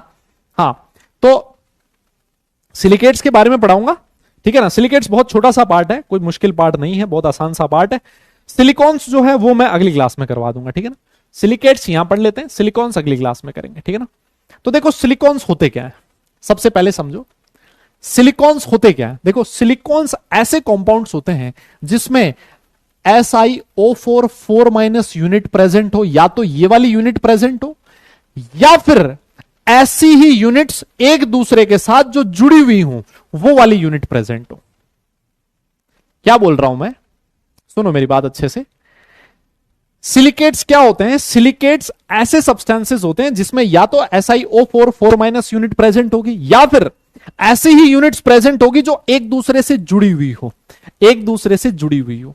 जिनमें इस तरह की यूनिट्स प्रेजेंट होती हैं, ऐसी यूनिट्स को बोला जाता है, ऐसी यूनिट्स को, ऐसे कंपाउंड्स को बोला जाता है सिलिकेट्स। यस, देखो ये जो SiO4 4- है ना, ये कुछ ऐसा है दिखने में, ये ऐसा है कुछ दिखने में, सिलिकॉन, और उससे 4 ऑक्सीजन जुड़े हुए हैं। अगर मैं तुमसे पूछूं कि what is the hybridisation of silicon, सारी दुनिया भाग के बोलेगी सर सिलिकॉन के वैलेंस शेल में 3 इलेक्ट्रॉन होते हैं, और 3 इलेक्ट्रॉन है तो सर इसका हाइब्रिडाइजेशन sp3 होगा, और sp3 हाइब्रिडाइजेशन है मतलब इसका ज्योमेट्री कैसा हो जाएगा, टेट्राहेड्रल हो जाएगा। और अगर ये टेट्राहेड्रल है इसका मतलब ये प्लेनर नहीं है। यस, ये प्लेनर नहीं है, ये वाली बात समझ में आ गई। ये टेट्राहेड्रल ज्योमेट्री है, इसी वजह से इसको देखो ऐसे भी लिखा हो सकता है। अगर मुझे इसको, ये तो 3D, भाई टेट्राहेड्रल का मतलब ये हो गया ना कि 3D ज्योमेट्री है। यस, ये 3D ज्योमेट्री है। अगर मुझे इसको 2D में दिखाना हो, है ना, 2 डायमेंशनल 2D रिप्रेजेंटेशन, है ना, अगर मुझे इसको 2D में रिप्रेजेंट करना हो, 2 डायमेंशन में रिप्रेजेंटेशन करना हो, तो देखो इसको ऐसे दिखाया जाता है,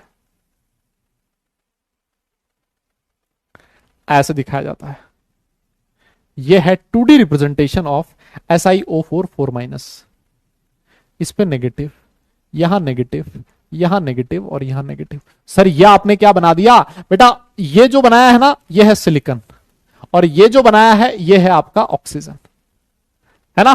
तो देखो ये है सिलिकॉन, एक सिलिकॉन, उससे कितने ऑक्सीजन जुड़े हुए हैं, 4 ऑक्सीजन जुड़े हुए हैं।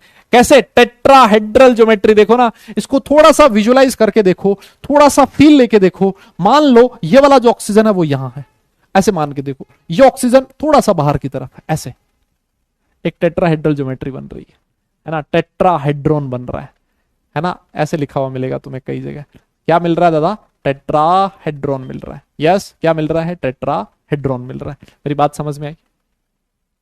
यस, टेट्राहेड्रॉन मिल रहा है, टेट्राहेड्रॉन मिल रहा है ना। हाँ, टॉप व्यू है ये, बिल्कुल सही कह रहे हो, है ना। इसको थोड़ा सा बाहर मान लो, ये सिलिकॉन बीच में और उसके चारों तरफ 4 ऑक्सीजन, है ना।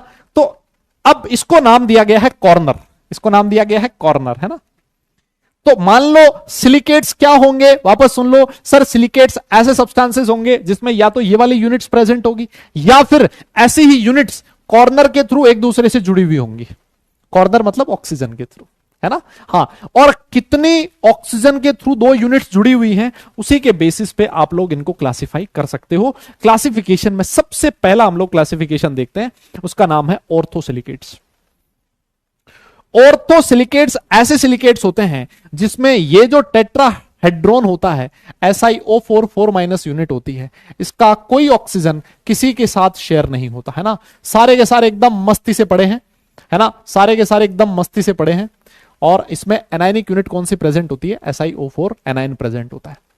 इस तरह के सिलिकेट को ऑर्थोसिलिकेट बोलते हैं, जिसमें ये जो ऑक्सीजन है वो किसी भी दूसरी यूनिट के साथ जुड़ा हुआ नहीं है, किसी के साथ शेयर हुआ नहीं है। यस। और देखो एक और आता है जिसका नाम है पायरोसिलिकेट। पायरोसिलिकेट में क्या होता है? ऐसी दो यूनिट्स, सुनो देखो, एक SiO4 4 माइनस यूनिट ये रही, एक SiO4 4 माइनस यूनिट ये रही। ये दो यूनिट्स एक ऑक्सीजन के थ्रू जुड़ी होती है। मेरी बात तुम्हें समझ में आ रही है क्या? इसको समझ लो, बाकी चीज मैं बाद में समझा दूंगा, ये समझ लो सिर्फ, फिर छोड़ देंगे। आप ऐसे समझो, ऐसी दो यूनिट्स हैं जो एक दूसरे से एक ऑक्सीजन के थ्रू बॉन्डेड है। ये देखो ऐसे ऐसे, इस चीज को समझ लो बस। फिर उसके बाद छुट्टी दे देंगे आपको, फिर उसके बाद आपकी छुट्टी। ये रहा सिलिकॉन, एक ये रहा सिलिकॉन। दो SiO4 4 माइनस यूनिट्स कितने ऑक्सीजन के थ्रू जुड़ी हुई हैं? एक ऑक्सीजन के थ्रू। यस, मतलब दो यूनिट्स में एक ऑक्सीजन शेयर हो रहा है। देखो ये लिखा है, number of shared oxygen atoms कितने हैं? एक। दो यूनिट्स के बीच एक ऑक्सीजन का एटम शेयर हो रहा है। अब सुनना, इस पे चार्ज नेगेटिव, इस पे नेगेटिव, यहां पर नेगेटिव, यहां पर नेगेटिव, यहां पर नेगेटिव, यहां पर नेगेटिव। जो ऑक्सीजन शेयर हो रहा है उस पर नेगेटिव चार्ज नहीं आएगा। वापस सुन लो, जो ऑक्सीजन शेयर हो रहा है उस पर नेगेटिव चार्ज नहीं आएगा।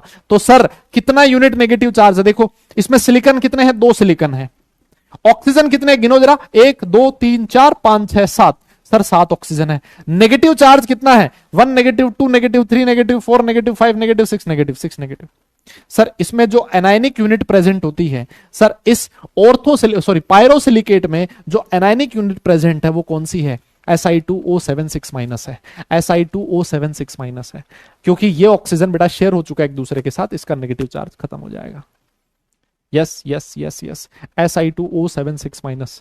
जो जेई का एग्जाम होता है उसमें यही पूछा जाता है, ऑर्थोसिलिकेट में एनायनिक यूनिट कौन सी है, पायरोसिलिकेट में एनायनिक यूनिट कौन सी है, साइक्लिक सिलिकेट में एनायनिक यूनिट कौन सी है, चेन सिलिकेट में एनायनिक यूनिट कौन सी है, कितने एटम शेयर हो रखे हैं।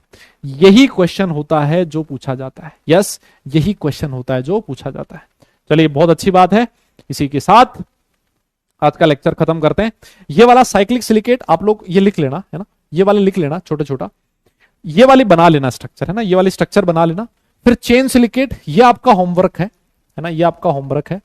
ये वाली स्ट्रक्चर बने तो बना लेना, लेकिन बनाना कोई जरूरी नहीं है, बने तो बन जाए, ना बने तो कोई दिक्कत नहीं है। यस, चेन सिलिकेट में एक और है, ये इसको आप मत बनाना, है ना, ये जो लिखा हुआ है उसको लिख लेना, मैं समझा दूंगा, है ना, ये बनाने की जरूरत नहीं है।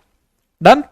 हाँ, फिर उसके बाद 2D सिलिकेट, इसको चाहकर भी नहीं बना सकते, इसी वजह से कोशिश भी मत करना, है ना, इसको बनाने की कोशिश मत करना, जो लिखा हुआ लिख लेना, नेक्स्ट क्लास में मैं समझा दूंगा। डन। 3D सिलिकेट, उसको बनाने की कुछ है भी नहीं यहां बनाने का, इसको आप लोग बस नोट कर लेना। डन, बहुत बढ़िया। एक क्वेश्चन है, इसको ये आपको मैं होमवर्क दे रहा हूं, इसको देख लेना। और बाकी बच गया थोड़ा सा, छोटा सा टॉपिक और बच गया, सिलिकॉन्स, है ना, छोटा सा टॉपिक और बच गया सिलिकॉन्स, उसको अगली क्लास में 10-15 मिनट में खत्म करेंगे। फिर उसके बाद हम लोग हाइड्रोजन चैप्टर पढ़ेंगे। तो क्या क्या है आज का होमवर्क? सबसे पहला होमवर्क है सर जो क्लास में दिया है। यस, सबसे पहला होमवर्क है जो क्लास में दिया भैया, उसको अच्छे से पढ़ के आना, ठीक है। फिर उसके बाद होमवर्क क्या है? रिवीजन, जो पढ़ा दिया ईमानदारी से ऊपर वाले का नाम लेके रिवाइज कर लो। फिर आपको डीपीपी सॉल्व करनी है, फिर आपको मॉड्यूल सॉल्व करना है। और मैं आपकी जानकारी के लिए बता दूं, मॉड्यूल में एक्सरसाइज 1 कंप्लीट कर लो। सिलिकॉन का अगर और सिलिकेट का अगर कोई क्वेश्चन है उसको छोड़ देना, है ना, except silicon, silicones and silicates, है ना। अगर इसका कोई क्वेश्चन है दादा, इसको छोड़ देना, बाकी सारे क्वेश्चन तुम कर लेना, ठीक है। बहुत ही बढ़िया। और बताइए क्या चाहते हैं आप? अरे यार वो नहीं हो रही यार, वो कॉल हो ही नहीं रही है, तुम कैसी बात कर रहे हो? वो कॉल तुम्हारे सामने करवाई तो थी, कल हमने कोशिश करी तो थी, हुई तो नहीं थी। फिर अब क्या करें बताओ? ये तुम्हें लीडर बोर्ड दिखा देते हैं। चलो, लीडर बोर्ड में सबसे ऊपर है दिव्य स्वरूप, फिर है अदिति, फिर उसके बाद है शौर्य, अभिनव, भरत, सुवर्णो, अर्जित, कटरीना, अक्षित और कुणाल। बेटा यहां से हो नहीं रही। अरे हो गया। ओ भाई आज तो वीडियो कनेक्ट हो रहा है। देखते हैं क्या होता है, होता है कि नहीं होता।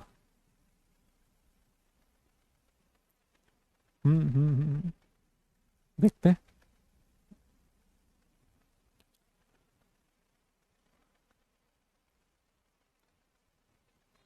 अबे कर तो दिया तुम्हारे सामने, देख लो। अब होगा कि नहीं होगा कनेक्ट मुझे नहीं पता।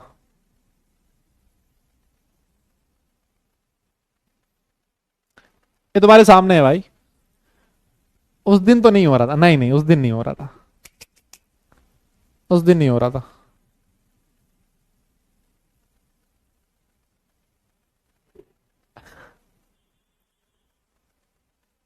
भाई उसका वो इंटरेस्टेड नहीं है इसमें।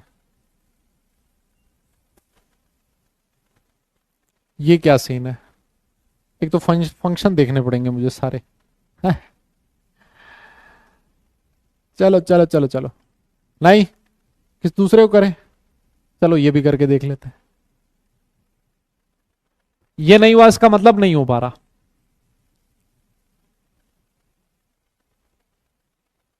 हाँ ठीक है, दूसरा तुम्हारे सामने लगा तो दिया।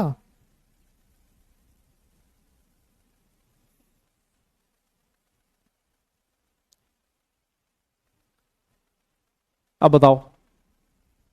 अब मुझे मत बोलना कल से। हाँ कल से मुझे मत बोलना कि सर वीडियो कॉल करो किसी को। इसका मतलब या तो बंदा उठा नहीं रहा और या फिर उसके पास जा ही नहीं रहा, है ना, ये कॉल हो नहीं पा रहा। यस यस हाँ। आप तीसरे को कर लो, चौथे कर लो, यही काम है मेरा है। बताओ। चलो चलो कोई बात नहीं। तुम तो बस ये देखो, लीडर बोर्ड देखो, मजे करो, ऐश करो। ठीक है। ये जो टॉप 10 बच्चे हैं उन सबको बहुत बहुत बधाई हो। यस। सब लोगों को हार्दिक शुभकामनाएं। आप लोगों ने बढ़िया पोल में अपना नाम कमाया। अपनी स्टोरी लगाइए इंस्टाग्राम पे, फेसबुक पे, है मैं 1 2 3 पे हूं। है कईयों की स्टोरी बन जाएगी आज। ठीक है। चलो जी। फिर आज आज आज हाँ खत्म कर देना, 5 6 मिनट ज्यादा हो गए वैसे भी। चलो चलो चलो चलो।